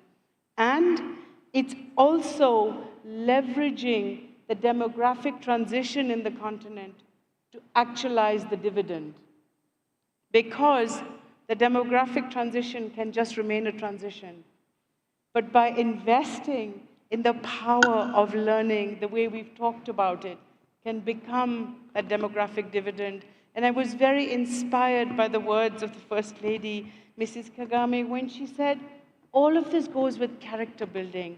I loved how she wove it in together, and I'm so inspired that this transition will bring a future of citizens that have the opportunity to develop their potential, to develop the skills of strong character. So really exciting. So in this mood of optimism, a warm welcome to the panel who's going to talk about how we scale up foundational learning in Africa. And our discussion is going to be a sharing of knowledge amongst the leaders. So with that, I turn it over to my wonderful co-moderator, Albert, to get us started. Thank you, Pia Brito, for the introduction. So without talking too much about time, let me invite the panelists one by one at the stage. Let me start with the Honorable Douglas Musaka Shakalima, the Minister of Education in Zambia. Honorable Minister. The next is Madame Mariette Kone, la ministre de l'Éducation de la Côte d'Ivoire. Madame la ministre, vous pouvez rejoindre ici. Honorable Madalitso Wirima Kambaua, Minister of Education, Malawi.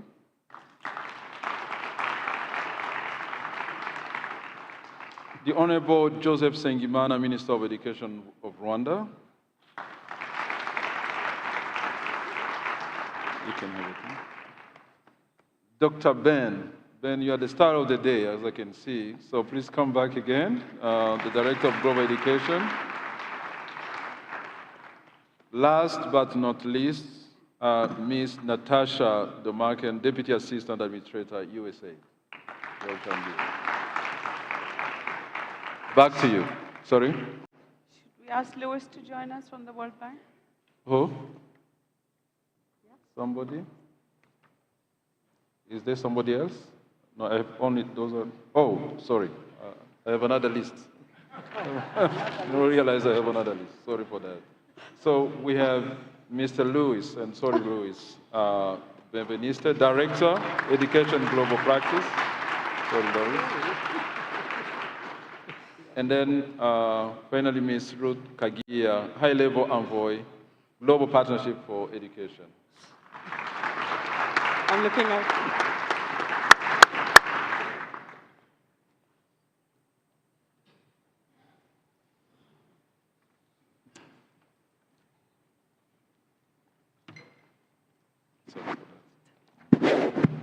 Great. All right. So we are within the galaxy of stars here.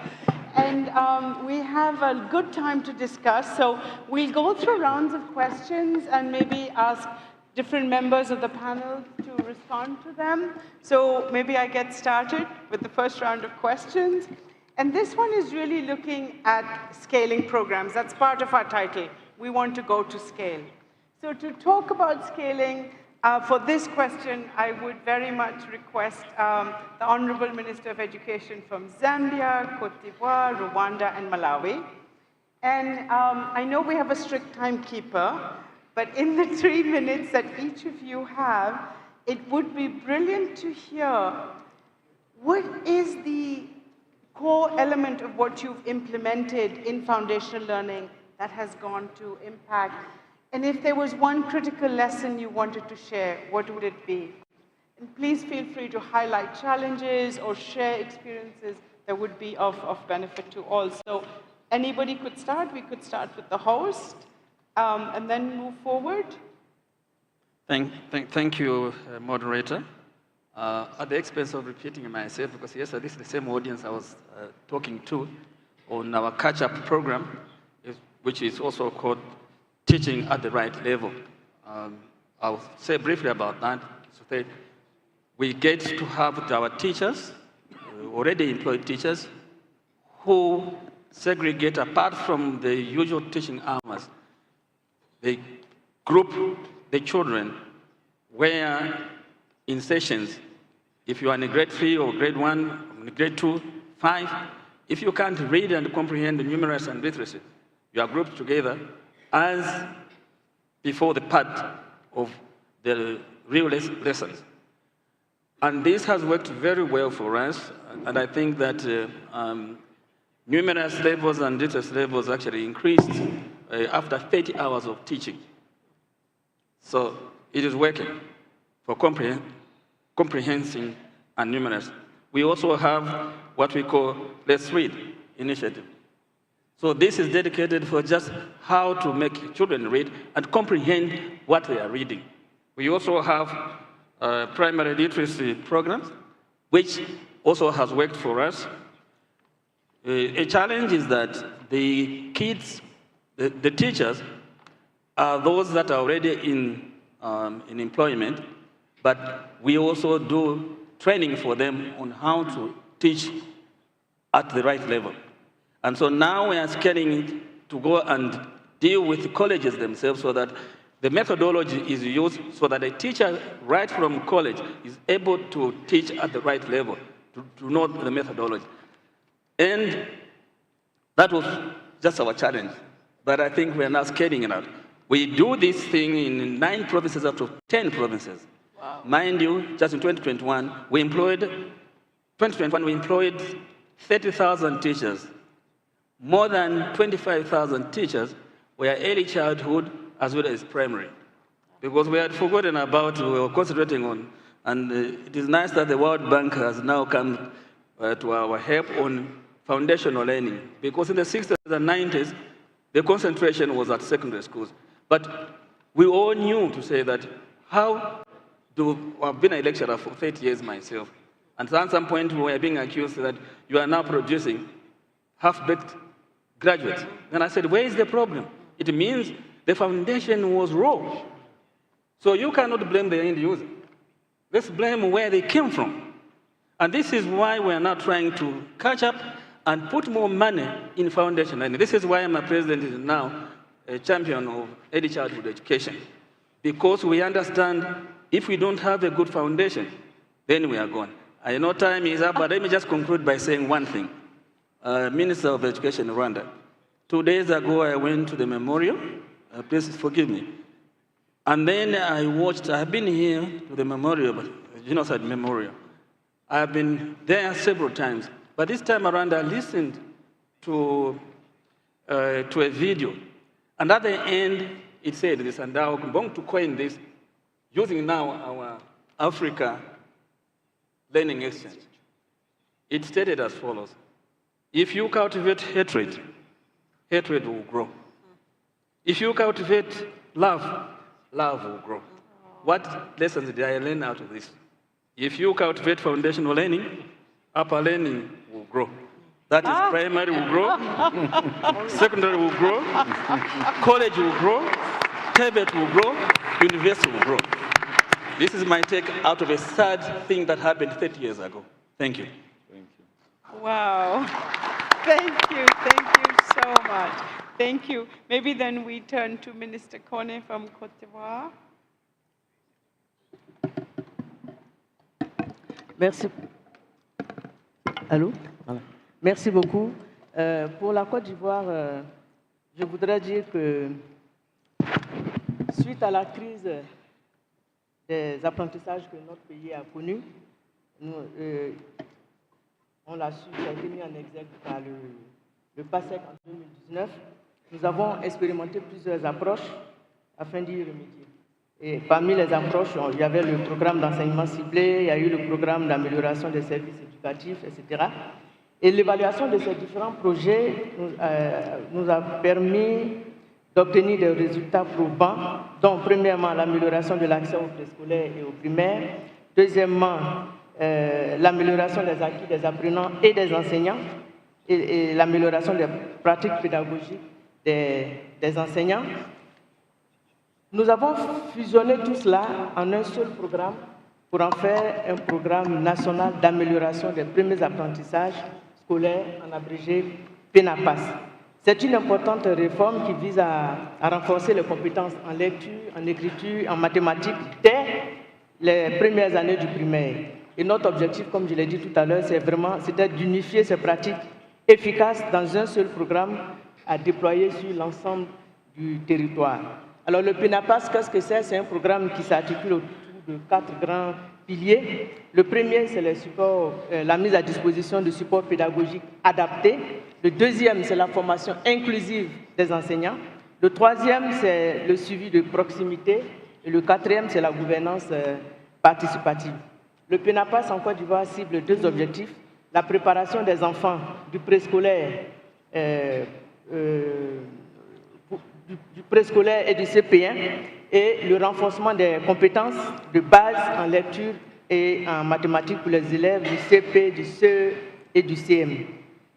Nous avons, à l'issue de cela, adopté une stratégie nationale d'amélioration des premiers apprentissages. C'est en 2020, pour la rentrée 2024-2025 que nous avons commencé. Et les principaux défis pour nous demeurent d'obtenir l'engagement des partenaires vers un programme unique, d'assurer le financement nécessaire. En 2024, par exemple, nous avons formé 37 000 enseignants et près de distribuer gratuitement, parce qu'on parle de support pédagogique, distribuer gratuitement 10 308 372 manuels aux élèves et enseignants du préscolaire et du CP. Pour nous, c'est vraiment très important et cela grâce à la Banque mondiale.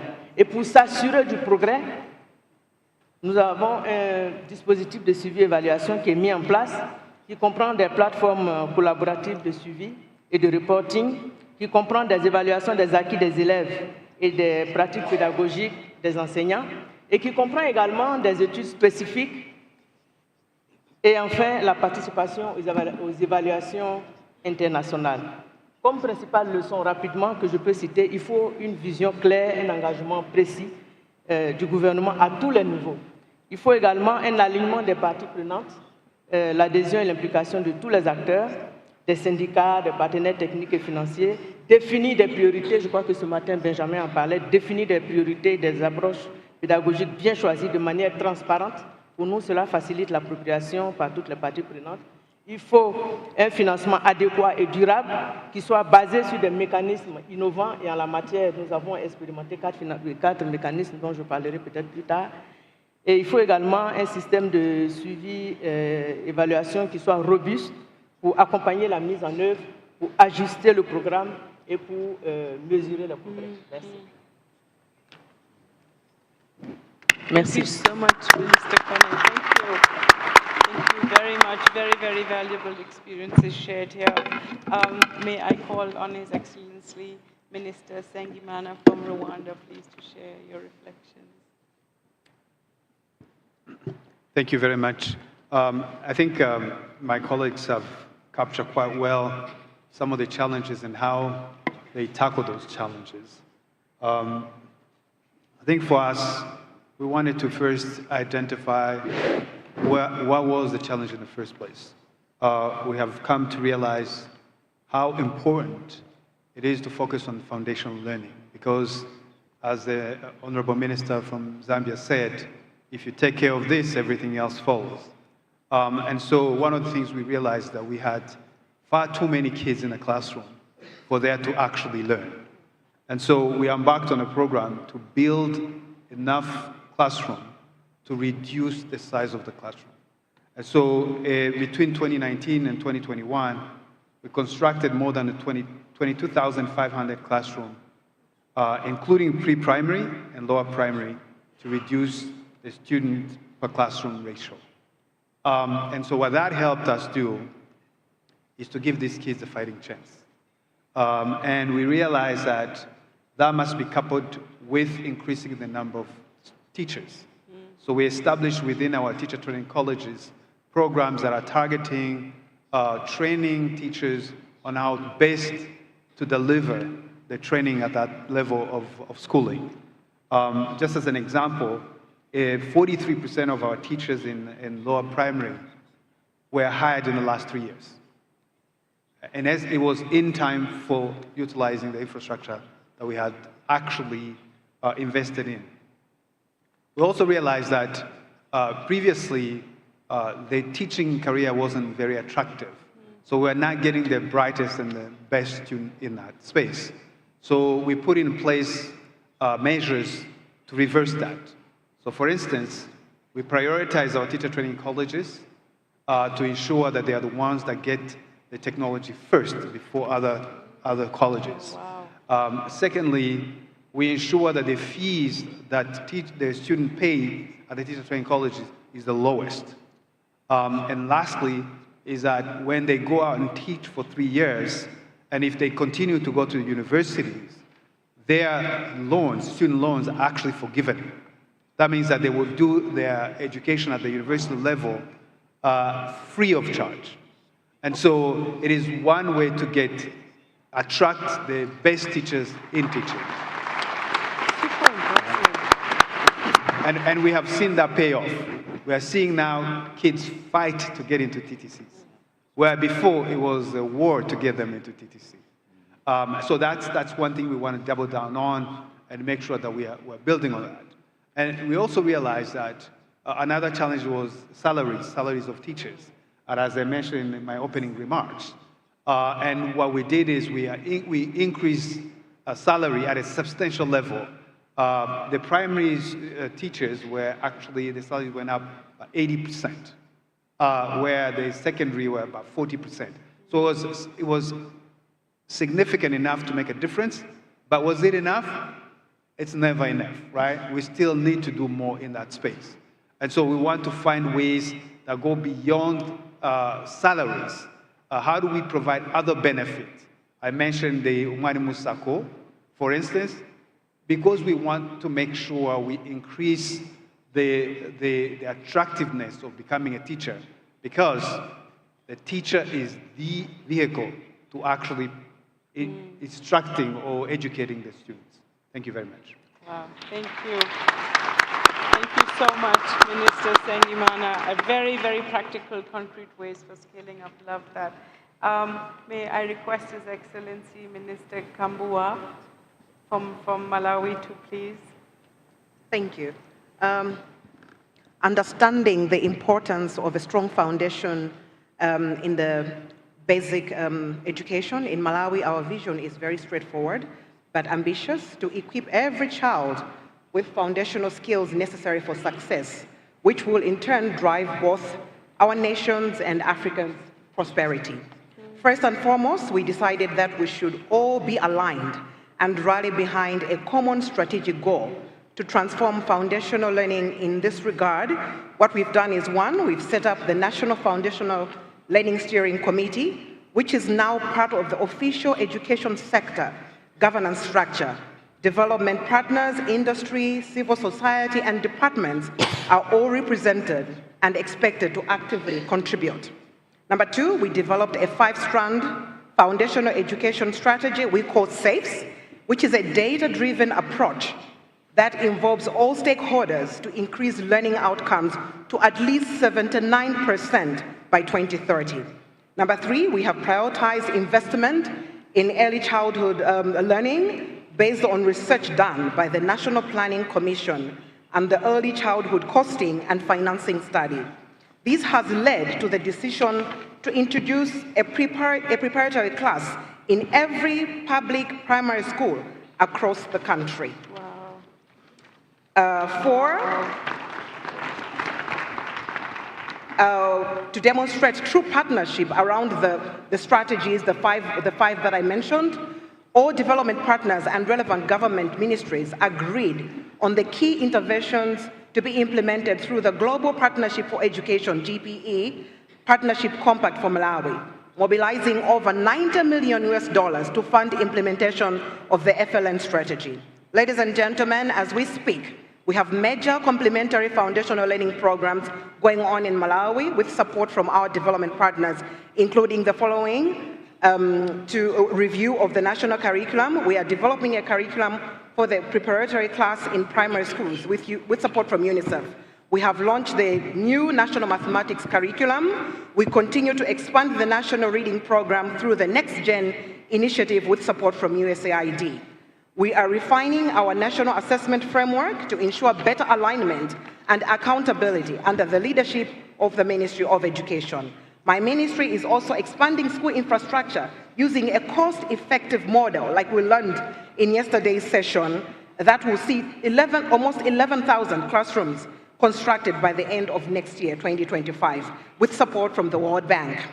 As we continue to deal with high class sizes and high learning poverty, we are scaling up evidence-based tablet-enabled learning through the Building Education Foundations through Innovation and Technology BFIT program, which is funded by Imagine Worldwide, JBJ Foundation, and the Global Partnership for Education to accelerate attainment of learning outcomes in grades 1 to 4. The goal is to cover all the primary schools, engaging over 3.8 million learners by the year 2029. Recognizing the importance of the teacher, most foundational learning programs include teacher training and development and welfare improvement component. Excellencies, ladies and gentlemen, I'm glad to report that in a bid to further catalyze data-driven systems transformation, we have an effective education management system which produces timely education statistics reports. The 2023-2024 report was released recently, which informed our annual joint sector review meeting which we held, and we just finished having it last week. These initiatives will be sustained by the continued commitment by the government to allocate the lion's share of the national budget to education. Thank you very much. Thank you, Minister Kambua, so much. This was such an amazing panel. We heard such fabulous numbers on scaling. We heard Zambia, 9 out of 10 provinces, Cote d'Ivoire, 10 million manuals, Rwanda, 23,000+ classrooms, Malawi, over 90 million in foundational learning. Any metric you want of scaling was mentioned today. And I love the common thread for scaling up was the investment in teachers. Really, really hopeful lessons and practical and useful. So before I turn it over to you, Albert, I think we have a song in the making, Minister from Zambia. If you invest in children's learning, I think if we get the drum beat, we have a song in the making here. Over to you. Indeed, thank you. What we are picking from this, the intervention from ministers, is the importance of partnership. Because government alone cannot do much. We definitely need to continue mobilizing partners. And when I talk about partners, I start with partners within the countries, the communities. The Minister of Rwanda was talking about the huge number of school classrooms that were built. That would have never been possible without the communities' involvement and engagement. Of course, there are regional and international partners. And this is why my question is going to, again, the Minister of Rwanda, to Dr. Benjamin, and to Ms. Natasha. And the question is basically, partnership between governments and donors are increasingly essential. Yet sustainability remains challenging. What specific steps do you think are needed to institutionalize foundational learning programs?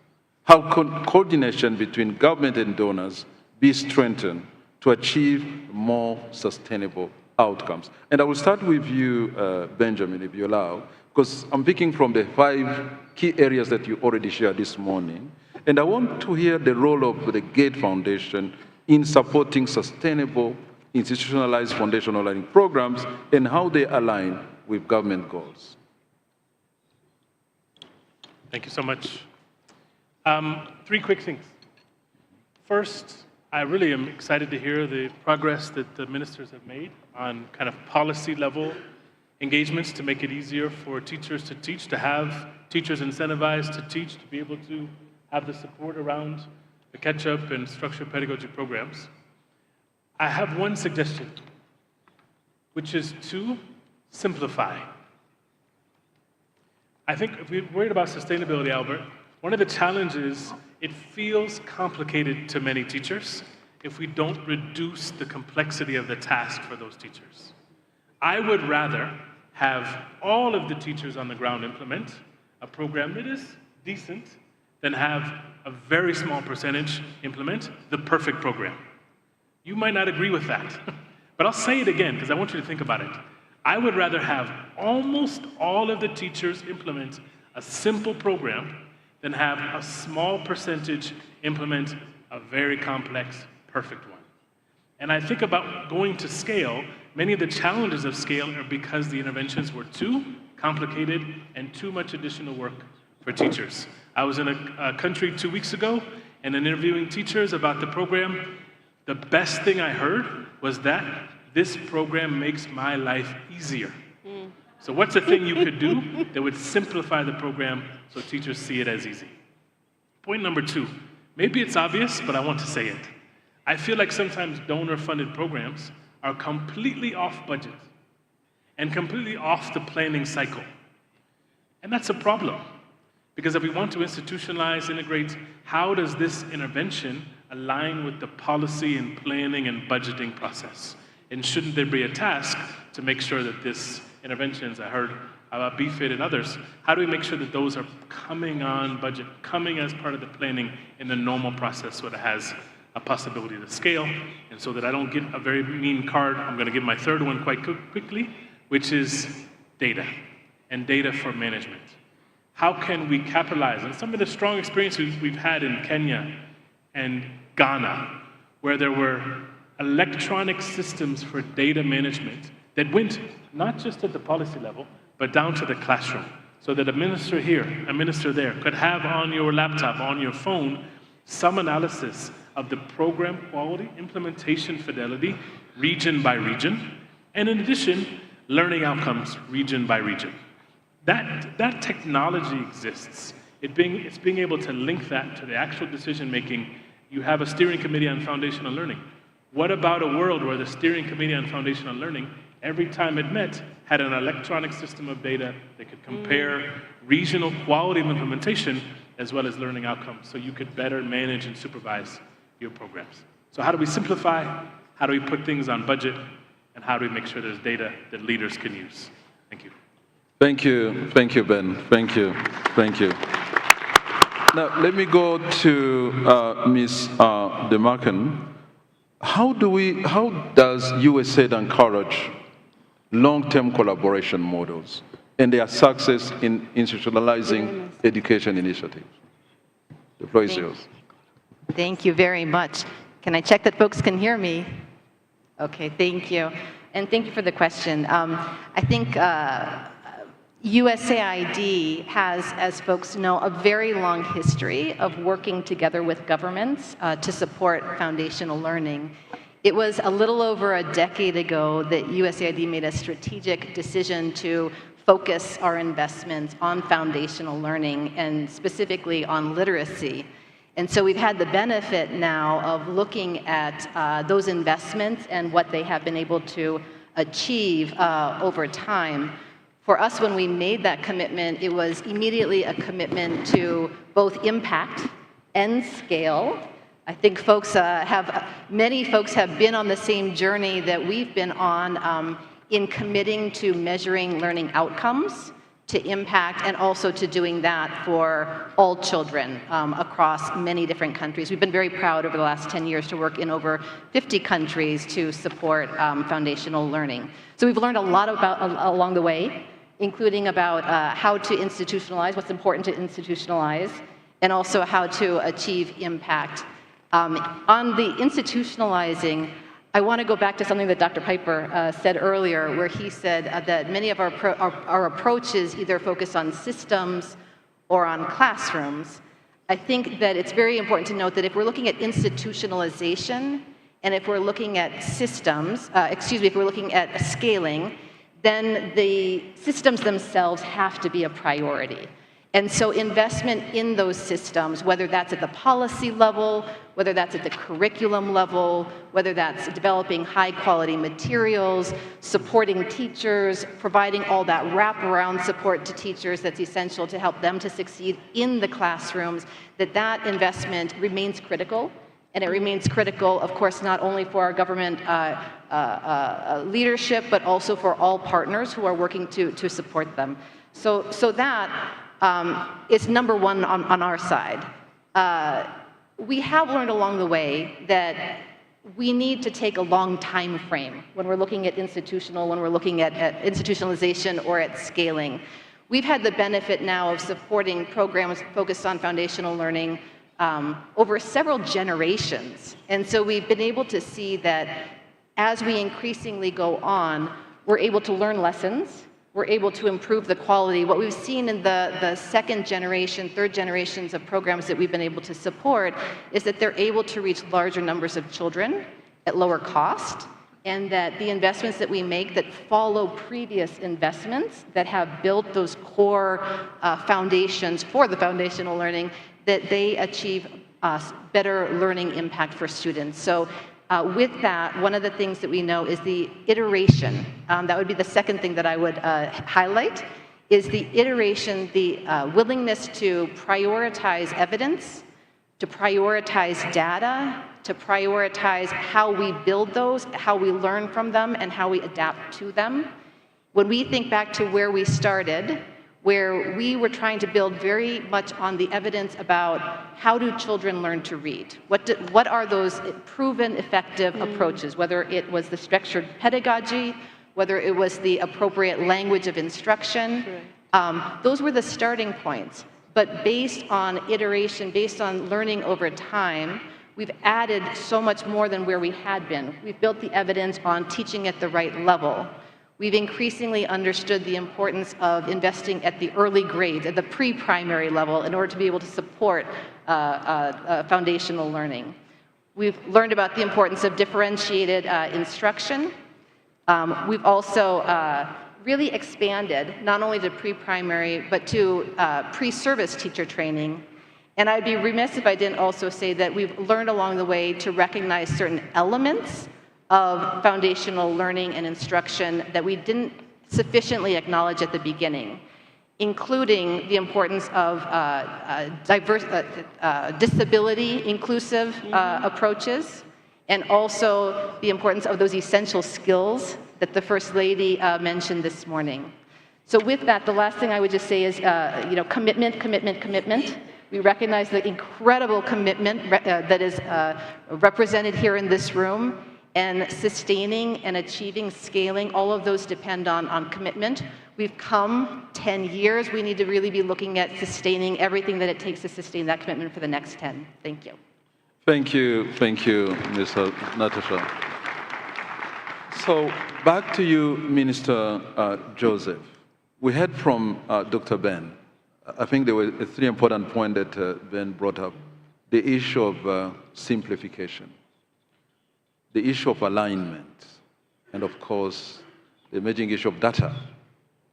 So, and again, from Natasha from USA, I think the point I'm getting is really the issue of evidence-based, to inform whatever decision, including investment.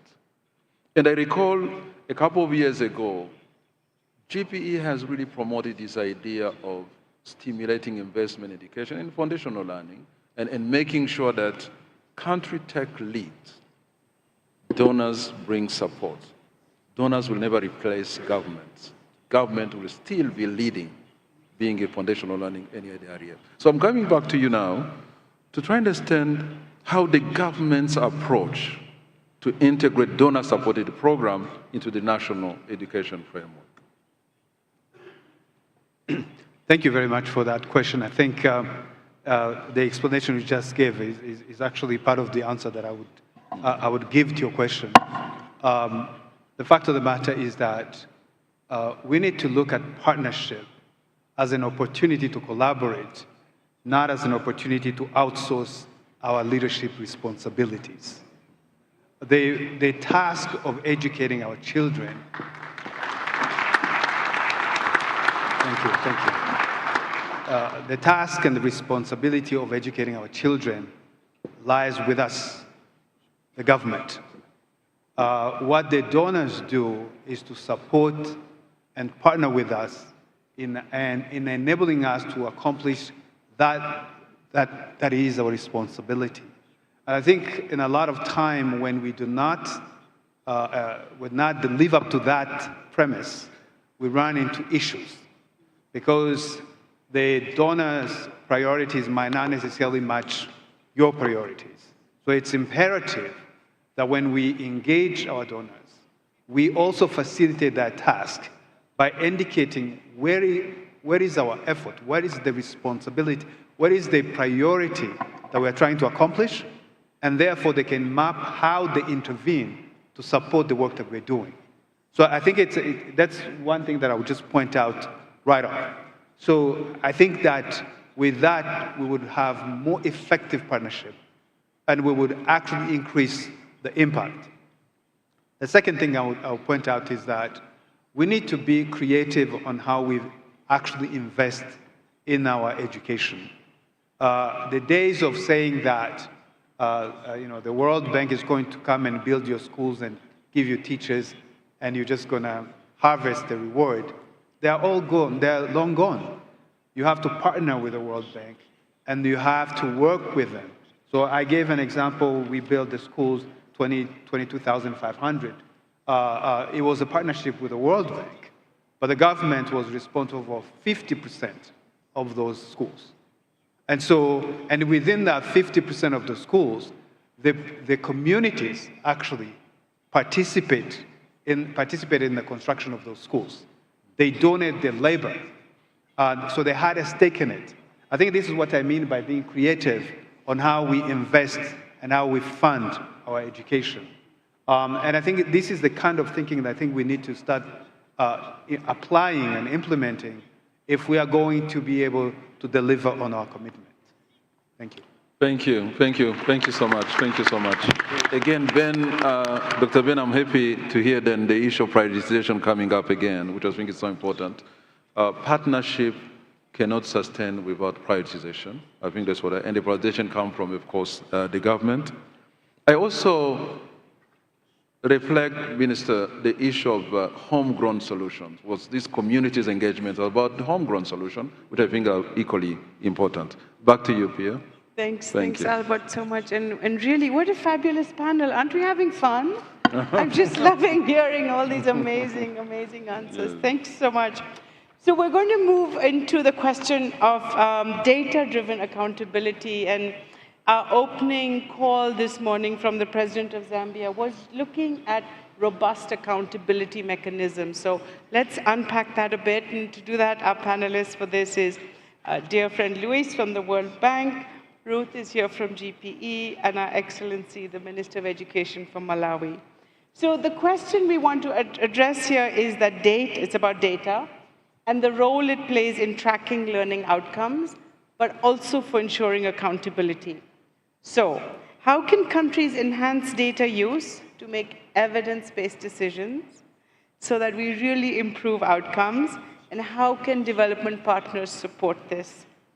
So maybe we start with you, Luis, and if you can speak a bit about the World Bank support, give some examples in what you've done in this. Great, thank you. We started the session today with a great presentation from Manos in which he presented all kinds of data. And I think that puts into evidence sort of the power that data has. You know, data is knowledge. And data is what allows us to understand, where we are, to make sense of where the roadblocks are, where we're going, what kind of progress we're making. And ultimately, it's an important tool to hold ourselves accountable for, how far we've gone and what we've achieved. And so in that sense, data is a true, sort of a channel for power for decision making. The World Bank is well known for being a financier, but we take great pride of being a knowledge bank. And in that sense, again, it's data that drives knowledge.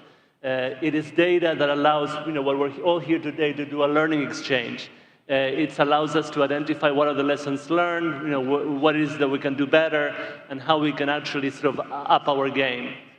And so, the World Bank has just launched this past year sort of a knowledge compact to try to again sort of enhance our data systems to make data much more available, much more usable, to invest significantly sort of in visualizations of data, so ultimately sort of to realize the power that data has. And in the I think that sort of another important piece on data and the power of data relates to sort of perhaps what Ben was talking about earlier. So how do we ensure that alignment between what's happening in the classroom and what happens sort of the types of supports that systems can provide? So again, data is the glue that links us both together. So whether it's through supporting collection of student achievement data through national assessments. Again, this is a critical tool to first sort of, have an accurate thermometer as to sort of, where children are at, how much they're learning, and then at the same time for that information to be fed to teachers, to be fed to principals so that they can sort of enhance their classroom practice, support the children that are lagging behind, and then at the same time on how systems can use that data to support those teachers, to support those classrooms, and ultimately sort of, so that teachers are not alone in the work that they do in the day in and day out.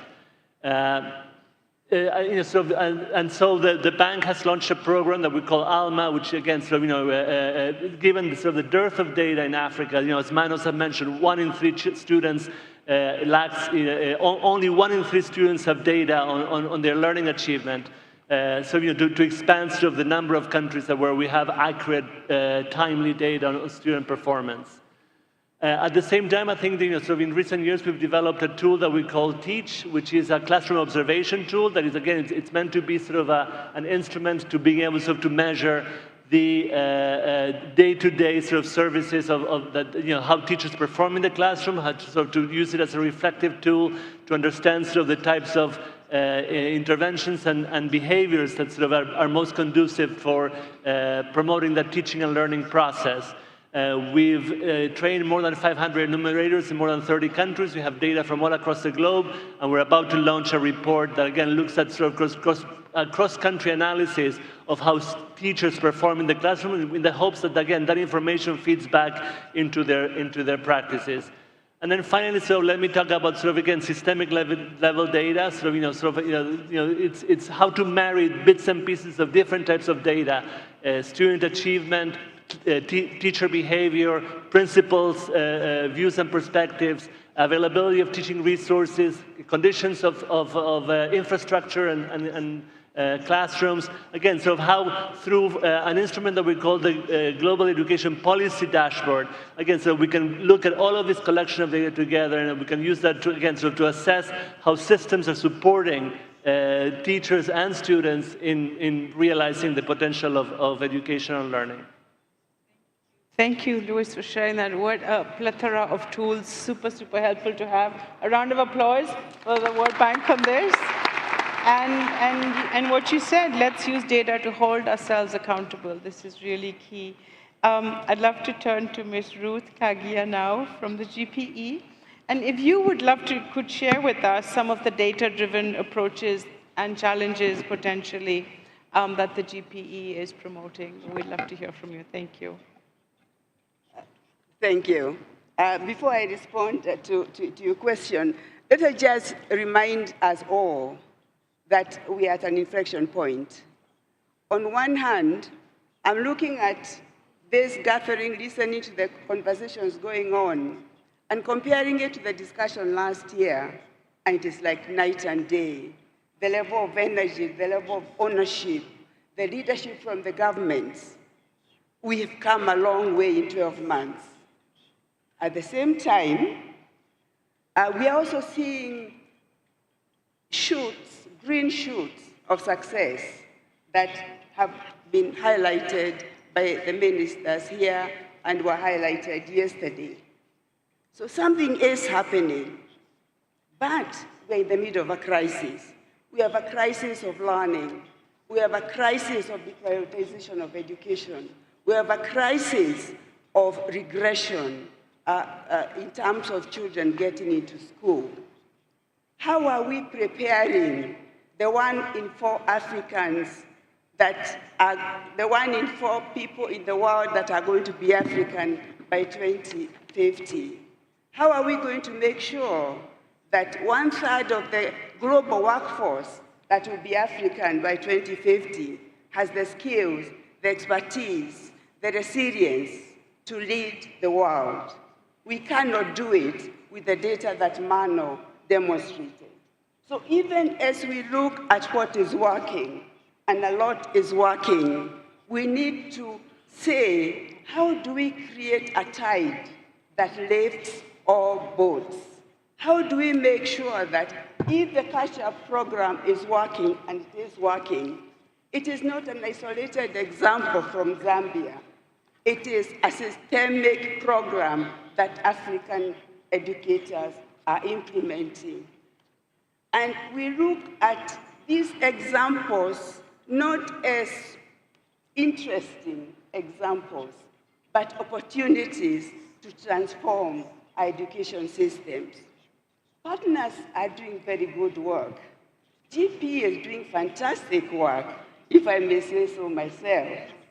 But what GP is doing is not enough, but it can go a long way if they team up with Gates Foundation, with the World Bank, with all the other partners that are in this room.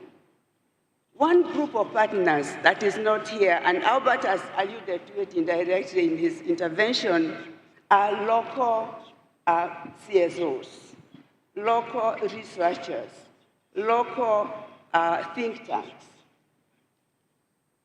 As far back as 2013, Twaweza, which is a CSO that covers the 3 East African countries, Kenya, Uganda, and Tanzania, was the first to raise the alarm. They wrote a report in 2013, Our Children Learning. Had we been listening more carefully as partners, we would have picked up on that in 2013 and would have made greater progress since then. That's one example. Another example, we've got partners on the ground that are doing citizen assessments. I think the Nigerian counterpart is in this room. We need to use those as peer points to signal where the problems are and then come in as partners and scale those up. So, GP is doing, this year, GP is supporting 65 countries on learning assessments, from conducting national assessments to looking at classroom, what was happening in the classrooms, like in Zanzibar. So a lot is happening there. And countries are responding. When Lesotho looked at the results of their learning assessments and they realized that more than half of their children were not learning, they have now started introducing a structured pedagogy. They have started using teaching at the right level. So something has happened. There is a response there. The question is, how do we build on these successes into a systemic regional movement, a systemic galvanization of political momentum supported by these ministers, supported by the partners, that gets us back, in a sense, to where we were in 2000, in the Dakar 2000, when we started Education for All. I thank you. Thank you so much.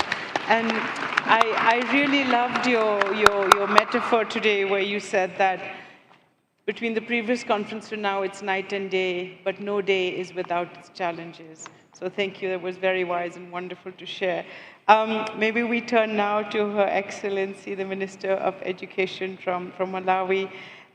Minister Kambuwa, it would be great to hear about the country's efforts to institutionalize data, and maybe if you could share some challenges you faced along the way.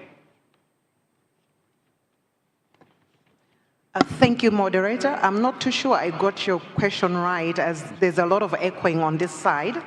The way I captured the question initially was maybe just, how did I get, how do we use data for accountability? Is that right? Yes. Okay, so just not to overbeat the drum, to do an overkill. We all understand the need for evidence, the need for data, the power that is in the data. The data is so powerful that when we analyze it properly and we get the story that it's telling us, it guides us accordingly. And I'll just use examples. I'll use examples from my own country. We use data that stems up from the teacher, from EMIS, or the teacher management information system, for example, for teacher deployment, because we want to make sure that we are placing our teachers where they're needed. There's no need, when in our bid to enhance foundational learning, to place the teachers where they are not needed. We also, in the construction that I mentioned of the 11,000 classrooms that we have done in conjunction with World Bank as government of Malawi, we have also used data that we have to make sure, as I mentioned yesterday, that we actually provide the classrooms for decongestion where the need is. And speaking of teaching and learning materials, the story is the same. Madam Ruth just mentioned here that there was an issue of us having to measure if our children are actually learning or they're just going to a school and coming back, if they're schooling or learning. And that outcome also came because there was data that actually backed up that study, the studies that were done, research. So we cannot overemphasize the need for data. And I'm glad to say that as I speak here, we are using data in Malawi, and it's helping us to actually it's actually helping us to align properly with the country agenda, the strategies and the ministry, and or just not to mistarget, maybe, if I can use that word. Thank you so much, moderator. Thank you so much. I just love the way you're using data for increasing efficiency, alignment, and decision-making. Very, very wonderful. Sorry for the echo. So before I hand it over to Albert, I think we got some really good lessons and takeaways on making data available, accessible, and finding linkages between what we do at different levels of the system. And I just want to talk us back to the video we saw in the morning, the FLAT, the tracker for foundational learning. And the aim of the FLAT is exactly that. So for foundational learning, we have a tracker that looks at all these levels and brings up the beautiful points raised here. So a nice circling around through the morning, and back to you, Albert. Thank you, thank you. Let me now come to the issue of integration of digital technology. And we had a great session yesterday where partners and countries were sharing examples of what they've managed to achieve, and especially in foundational learning, relying on digital technology. So my question goes, therefore, to the Minister of Zambia, the Minister of Ivory Coast, and of course I will start with USAID as one of the partners. And the question goes like, technology is increasingly essential for creating resilient education systems. What specific area do you see as most promising for using technology to enhance foundational learning? What are the primary challenges, and how can you ensure equitable access to technology across all learners? The question is for you. Yeah, you can start. Sorry, it's a little bit hard to hear. Starting with me? Yes. Okay, wonderful. I'm so thrilled to be able to be the first one to talk to this one. I think that people who know me well know that this is a topic that I'm absolutely seized with. And I value the opportunity to draw some connections. We had this fabulous session yesterday on the topic of technologies and education that was very rich, and it really painted a very vivid picture of where we are right now in the education sector in terms of education technologies. There was a recognition that it's an incredibly innovative space, it's an energetic space, there are things being piloted. That point was made that there is a lot of piloting of different types of interventions, and that there's an incredible need to build data and really ensure that the evidence base around what works through the use of technologies is really a very critical priority. I want to just recognize that we had last year's Global Education Monitoring Report really focused on this topic. And one of the things that it pointed out is that technologies are evolving at such speed that it is almost practically impossible to keep up with them. And so I actually wanted to start off by throwing out a challenge to everybody in this room. We just heard in our lightning talk about the fact that this year, one of the themes for the Global Education Monitoring Report is leadership. The challenge that I want to throw out to this group of people in this room, knowing that it represents an incredibly strong coalition for foundational learning, coalition of partners, a coalition of ministers, is how we get ahead, so that rather than running after the potential of technologies, we are able to bring all of the evidence that we know about what works to support foundational learning out there publicly in ways that can help to ensure that everybody and every partner who is working to support technology or to innovate, or whether they're in the private sector or whether they're the youth innovators that are also very creative and active in this space, that they have what they need right from the very outset in understanding what do we know about what works in supporting foundational learning, and encouraging them to use that as the basis for their innovation. So USAID has tried to support the use of technologies. when we look across, what that has looked like, it fits into 3 buckets that were referred to in the session yesterday. Kind of these 3 buckets that were laid out is that a lot of the piloting, a lot of the work that's being done is either to support systems, whether that's efficiencies or that's supporting data. The second bucket that was laid out is how to support teachers, and that there are a lot of technologies, a lot of different innovative approaches to use technology to support teachers. And then, of course, all the range of ways that technologies can support learning itself, and whether that's individualized learning or whether that is support to what happens in the classroom and how students can learn in the classroom. So those potentials are there. We've tried to weave them in. But another point that I would want to make to all of us collectively, a bit as a challenge to us collectively, is how do we elevate our thinking in this space from that area of piloting to what are the systems that we need to have in place as a sector, as a coalition for foundational learning as well, to ensure that, that all of the innovation that's taking place is taking place in an ecosystem that not only has impact, but is also responsible, protects children, and supports equity as well. Because as one of the things that has been pointed out is that while the power of technologies can vastly accelerate many of the things that we have previously done in slower ways, there's a high risk that all of those, that power, those benefits are going to accrue to those who have access. And I would just add to those who have the foundational learning skills, including literacy, to be able to access technologies. We know that technologies are not equally accessible to everybody. We know that different technologies at different levels need to be made available. We know that they're not equitable across gender. We know that they need to be adapted specifically for individuals with disabilities.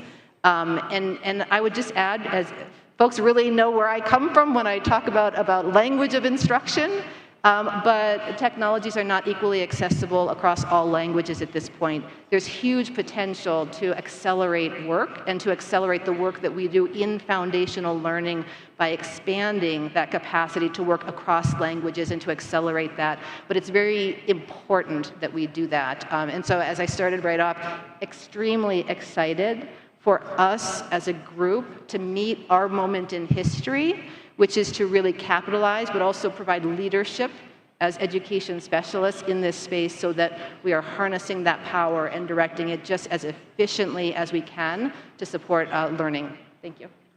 Thank you. Thank you.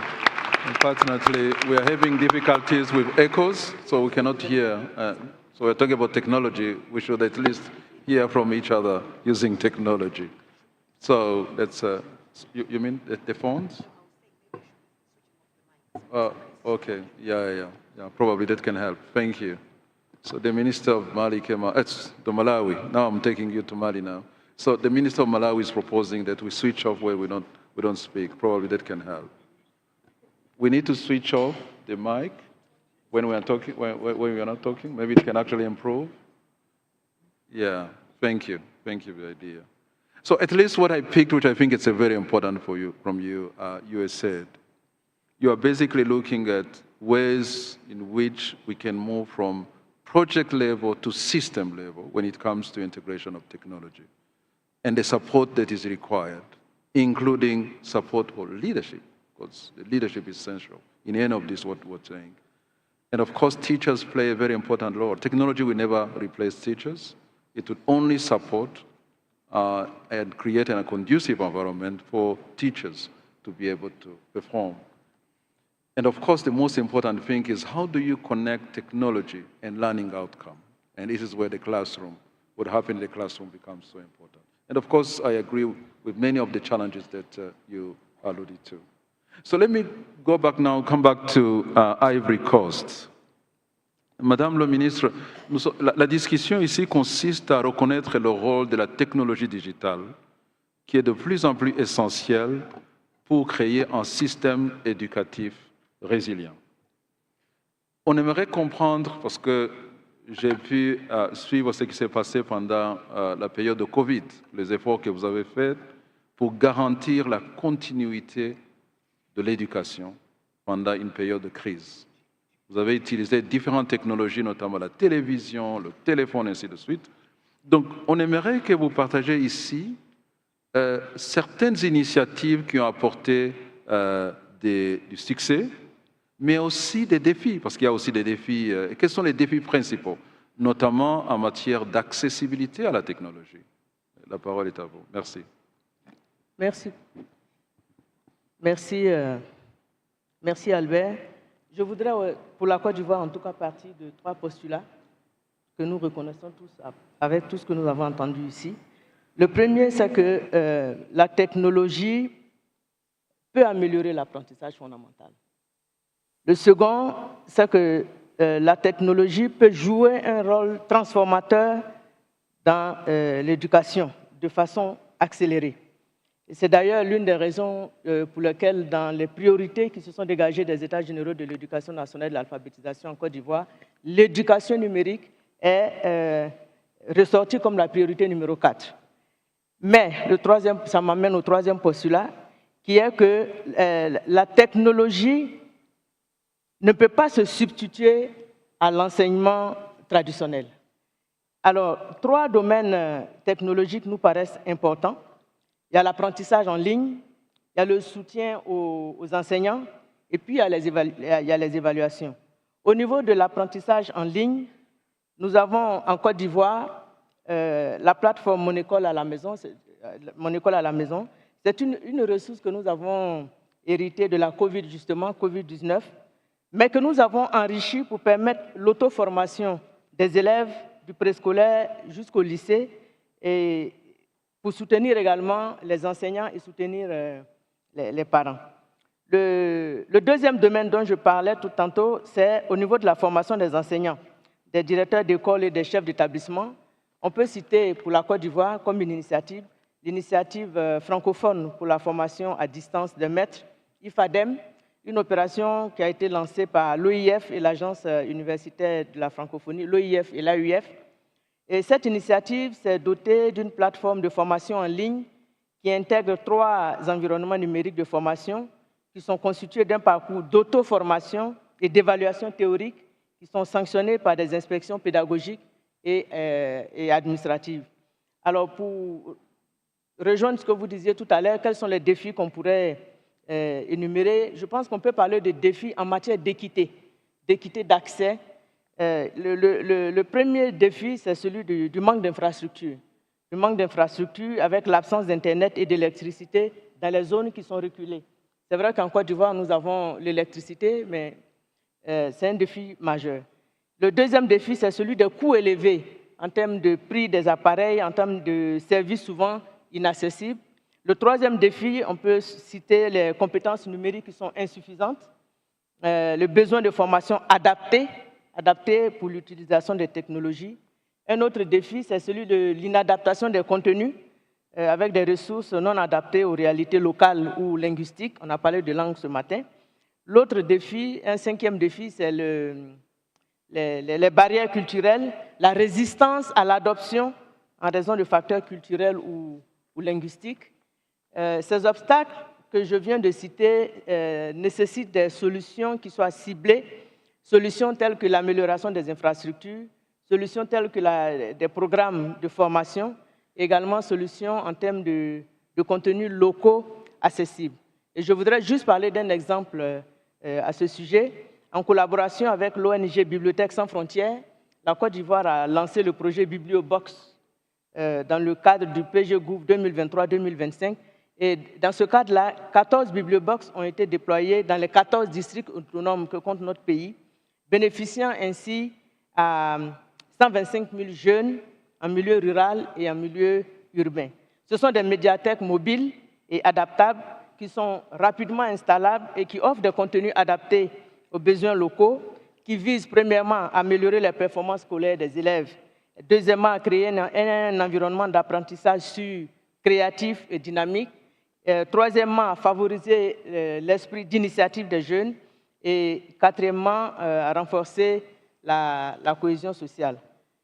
Je ne sais pas si je peux m'arrêter là, mais si j'ai le temps de continuer, je voulais dire que sur la question des partenariats en termes d'initiatives technologiques, nous avons tissé des partenariats avec des fournisseurs de technologies. Et je peux citer un exemple, c'est celui de Huawei, avec qui nous avons lancé en 2021 un projet d'éducation numérique qui a été implanté dans plusieurs écoles de la Côte d'Ivoire.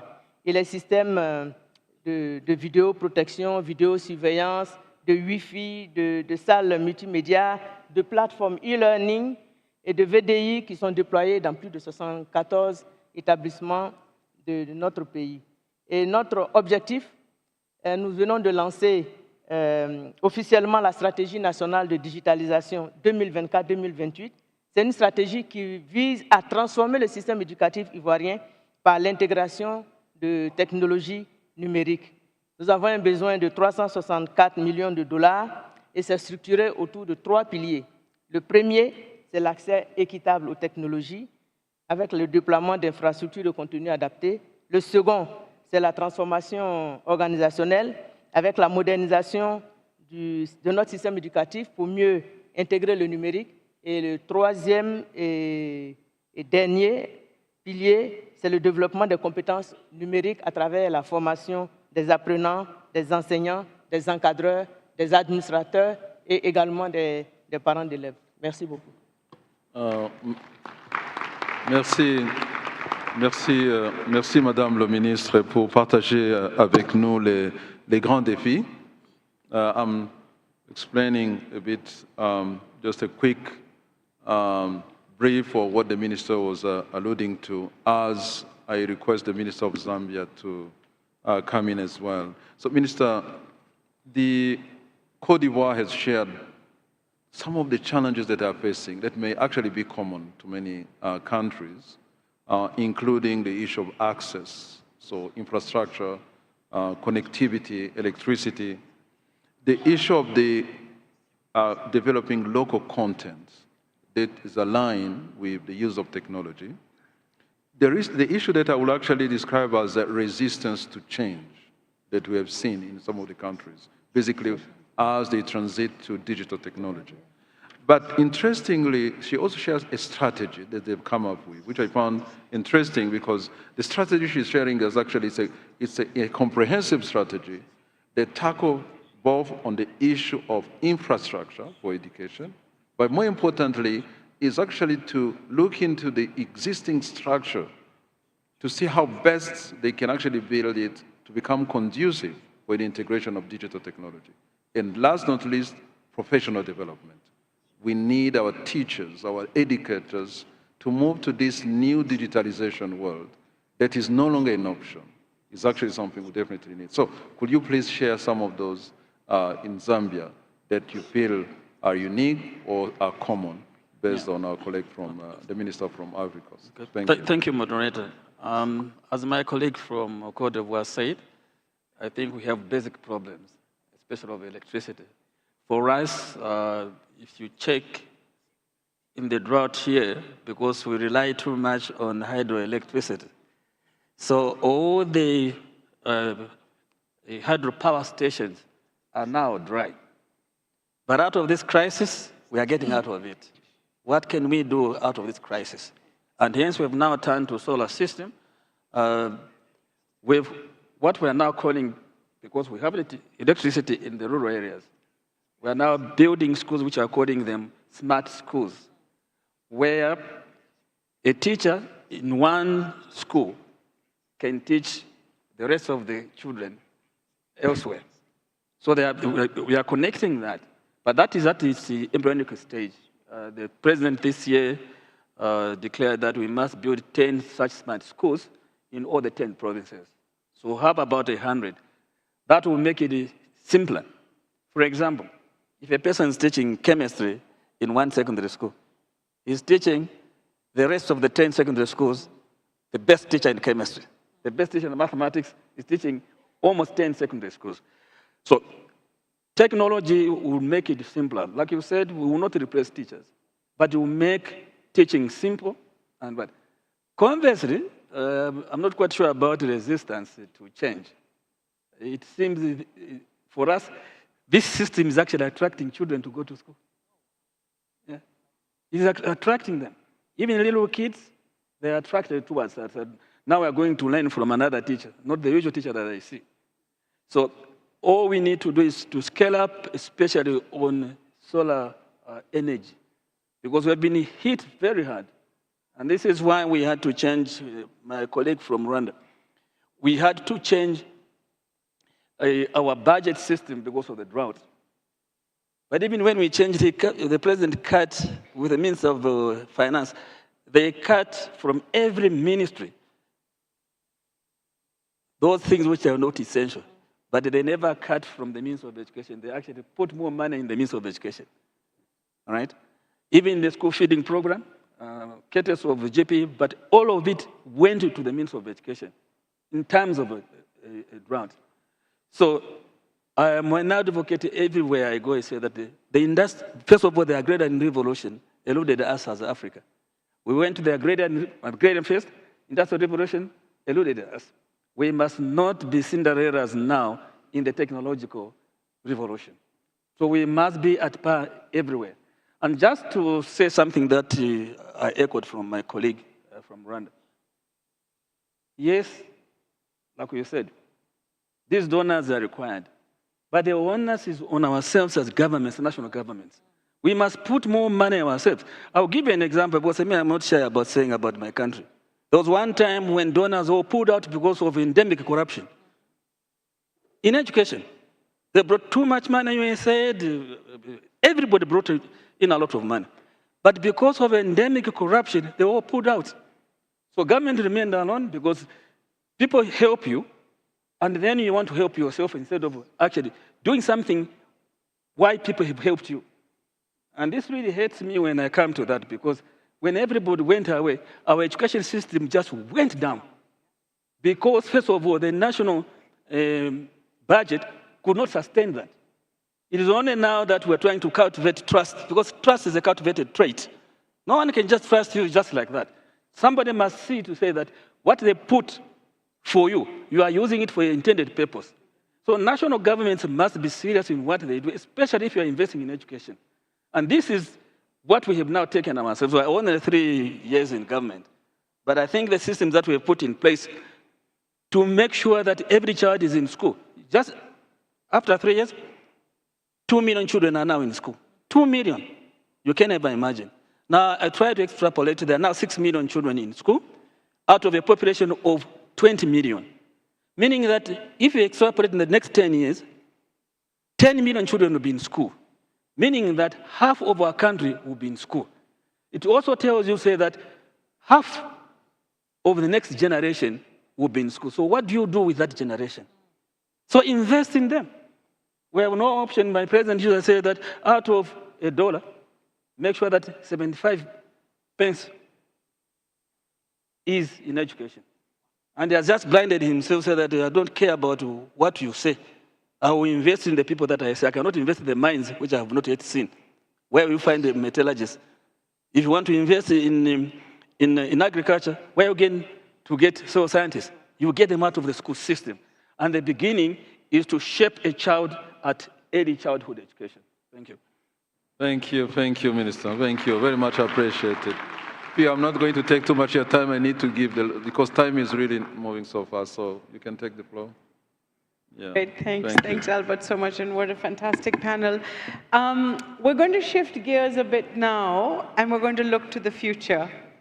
And in looking to the future, we're going to ask each of our esteemed panelists to share with us one commitment that you would like to make, a concrete action that helps you balance equity with scale. So really looking at the challenges you foresee coming up, what is that one commitment that you would like to take forward? And each panelist has 2 minutes, and Sharik is holding up the sign, so we have to look at him to know when time's up. I don't have any particular order, so we can either start left to right or right to left. And if you could just say, what is that one commitment you would like to make within foundational learning to balance equity and scale? Ruth, would you like to start, please?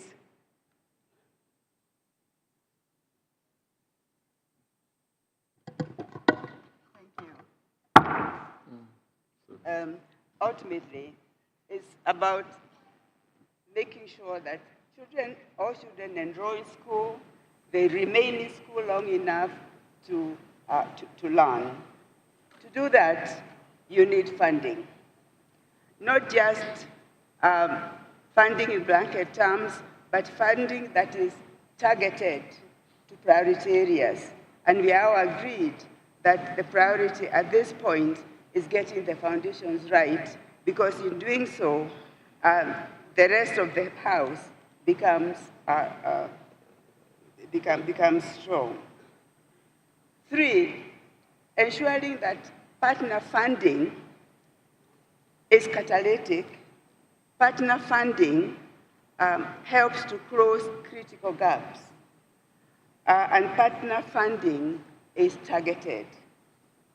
3, ensuring that resources, whether from government or from their partners, are well utilized, as the Minister for Zambia has indicated. GPE, in addition to the general strategic fund that it supports countries with systemic transformation grants, has several targeted programs. And I'll just highlight 2 in the interest of time. 1 is a technical assistance to support school feeding, recognizing that school feeding is a major inhibitor to children remaining in school.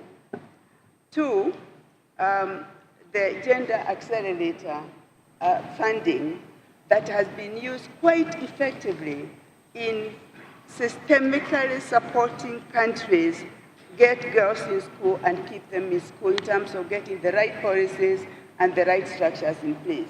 Let me stop there. Thank you. May I please hand over to the Minister?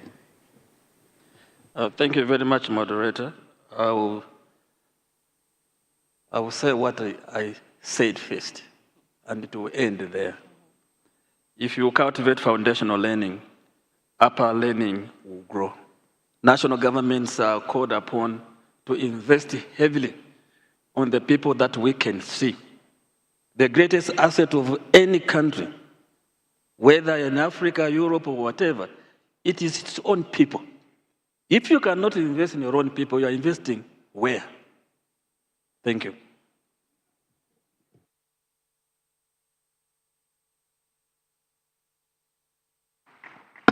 Thank you, Moderator. In Malawi, we already have, I think, the strategy in place. We made an assessment and we know what we should do in foundational learning. So I think we just need to rally behind that, give everything a boost.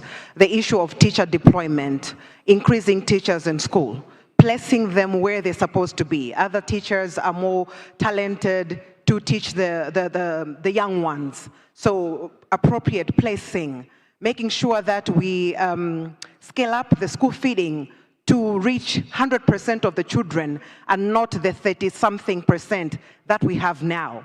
Make sure that the tablet-based learning system through BITHET, the one that already is showing that when kids learn using the tablets, their reading and their literacy and numeracy is actually improving 3-fold. I don't really have the right data, but at the appropriate time, I will share it. But there's already an improvement. So we just need to rally behind that and make sure that we stick with that with a lot of support, support from the government and whatever support that we can get from the partners, together with dedicated and focused action and collaborative and innovative financing, we can turn our commitments into lasting change and ensure no child is left behind. I think more action and less talk. Thank you.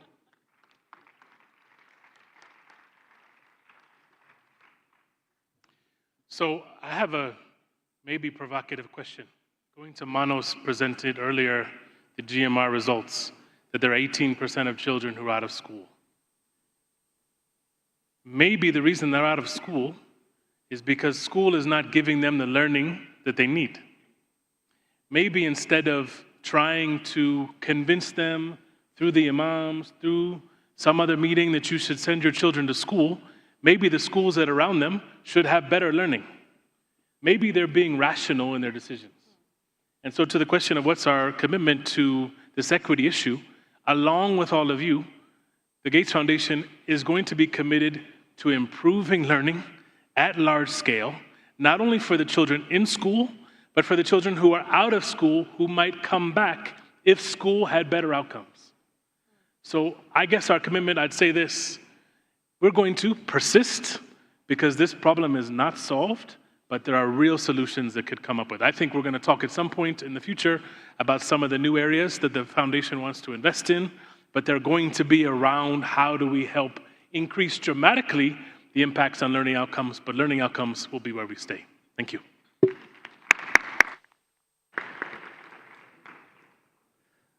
I suppose in the spirit of less talk and more action, I really would propose us to make a commitment together. You know, we meet here as a foundation learning exchange at the Africa level to make a commitment that in the next decade we would eliminate learning poverty. Thank you. It's very hard to follow those two interventions.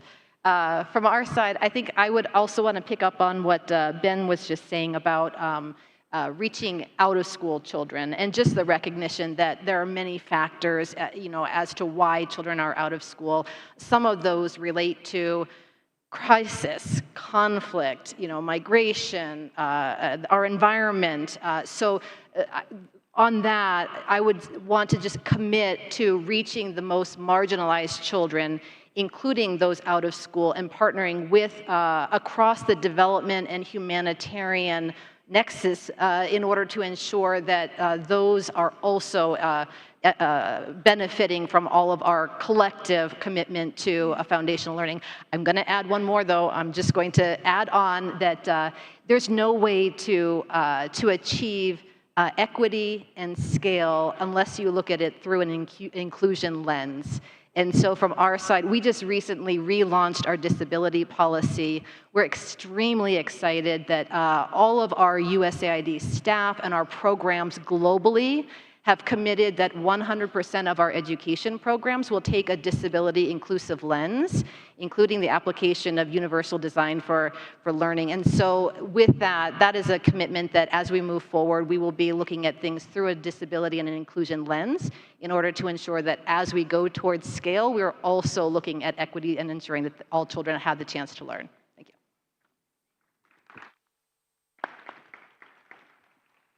Merci. Merci. Pour la Côte d'Ivoire, moi je vois trois grands éléments. Le premier, c'est l'engagement fort. Le deuxième, c'est une stratégie pour l'éducation inclusive. Et puis troisièmement, ce sont des actions concrètes. Je vais m'expliquer. L'engagement fort, nous l'avons déjà avec la politique de scolarisation obligatoire qui exige que les enfants de 6 à 16 ans soient scolarisés pour un accès à une éducation de qualité. Nous avons l'engagement fort à travers le programme social du gouvernement qui essaye de réduire les inégalités d'accès à l'éducation en allégeant les charges des ménages. Alors la stratégie inclusive, c'est le développement d'une stratégie qui puisse mettre en œuvre des mesures alternatives telles que la prise en charge des enfants en situation de handicap, Madame en a parlé tout à l'heure, l'intégration des structures islamiques dans le système éducatif. Nous avons pu récupérer plus d'1 million d'enfants marginalisés de la sorte, la création de classes passerelles pour les enfants de 9 à 14 ans qui n'ont pas eu l'accès à l'éducation, et puis la prise en compte de la question du genre. Alors dans les actions concrètes, je vais plutôt dire que nous devons continuer.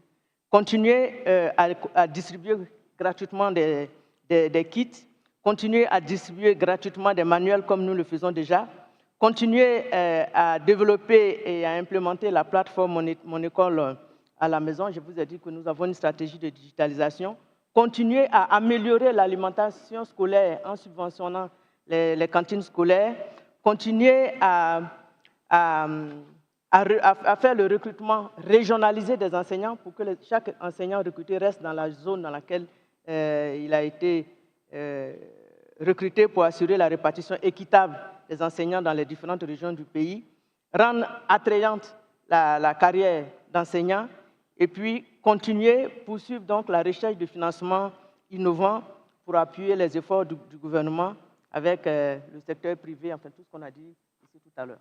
Voici les 3 éléments pour moi. Merci.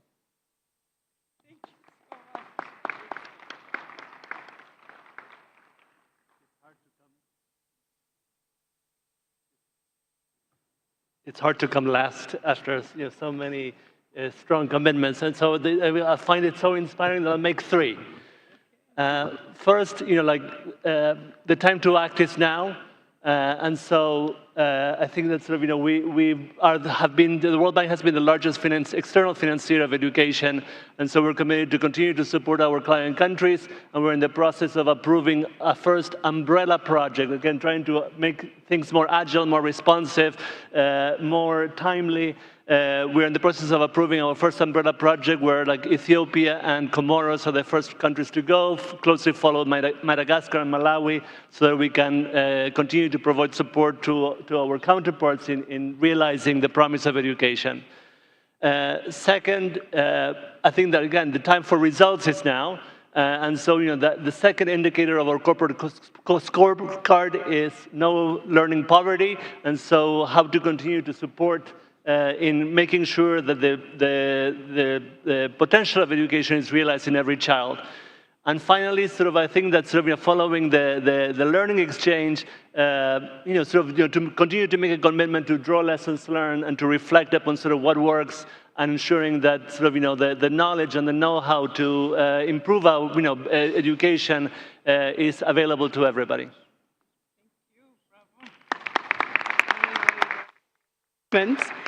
So what amazing leadership. So we're going to wrap up with this luminary panel here. I've been given the job of doing some takeaways. I captured 5, if you allow me to quickly go through them. It was such a phenomenal panel. The first one was going to scale, and we measure scale, whether it's provinces, geography, whether it's facilities, schools, whether it's instructional materials, whether it's dollars, any which way we measure it. The conduit, the accelerator are teachers. Data, critical for accountability, and within foundational learning, how do we take the mechanisms like the tracker that enable us to keep us honest? Partnerships are opportunities to collaborate and also for shared leadership to keep up with trends. Digital learning is the future, but it shouldn't create more divides, but actually build the bridge to the future. And finally, from this last panel, I tried to write down everything I heard. A sense of change and optimism for the future, the ownership with clear commitments for every boy and girl in an inclusive way to actualize their basic foundational skills based on the strategies, articulated policies, funding plans, so that we develop skills to the future with a vision to eliminate learning poverty. Bravo, a resounding applause for the panel. Bravo, bravo.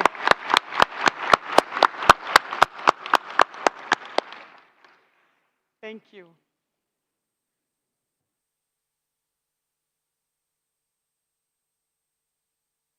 Thank you very much. Thank you very much.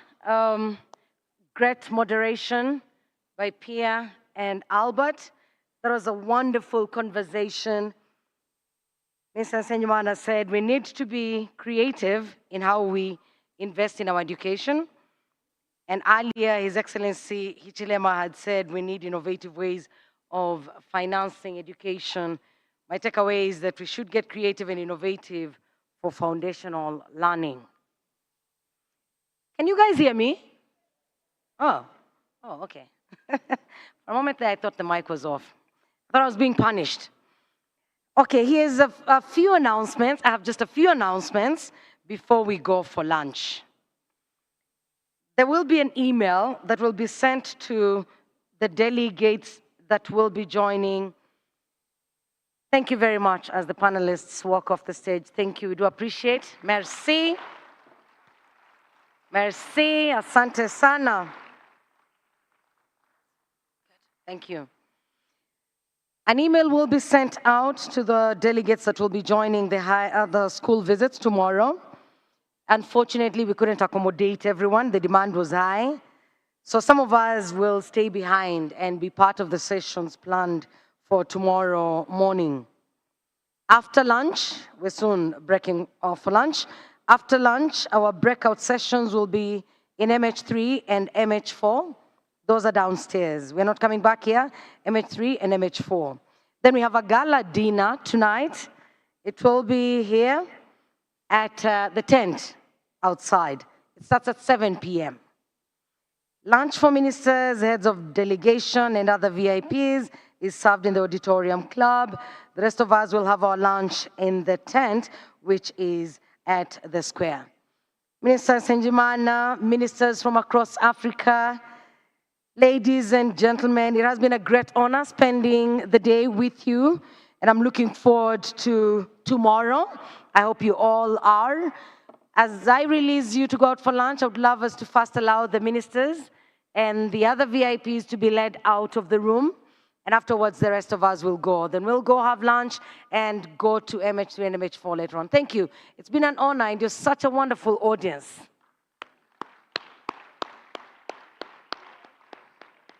So let's remain seated. Kindly let's remain seated as the ministers and other VIPs leave the room.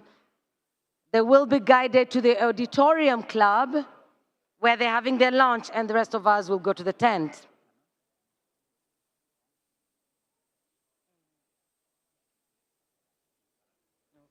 We'll also have the ministerial round table.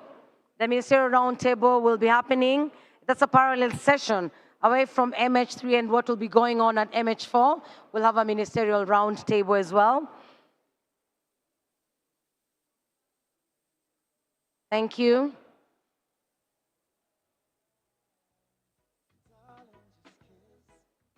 Thank you very much. Bon appetit. See you at 2 p.m. I don't know how you're going to do that. 2 p.m. It will not be possible.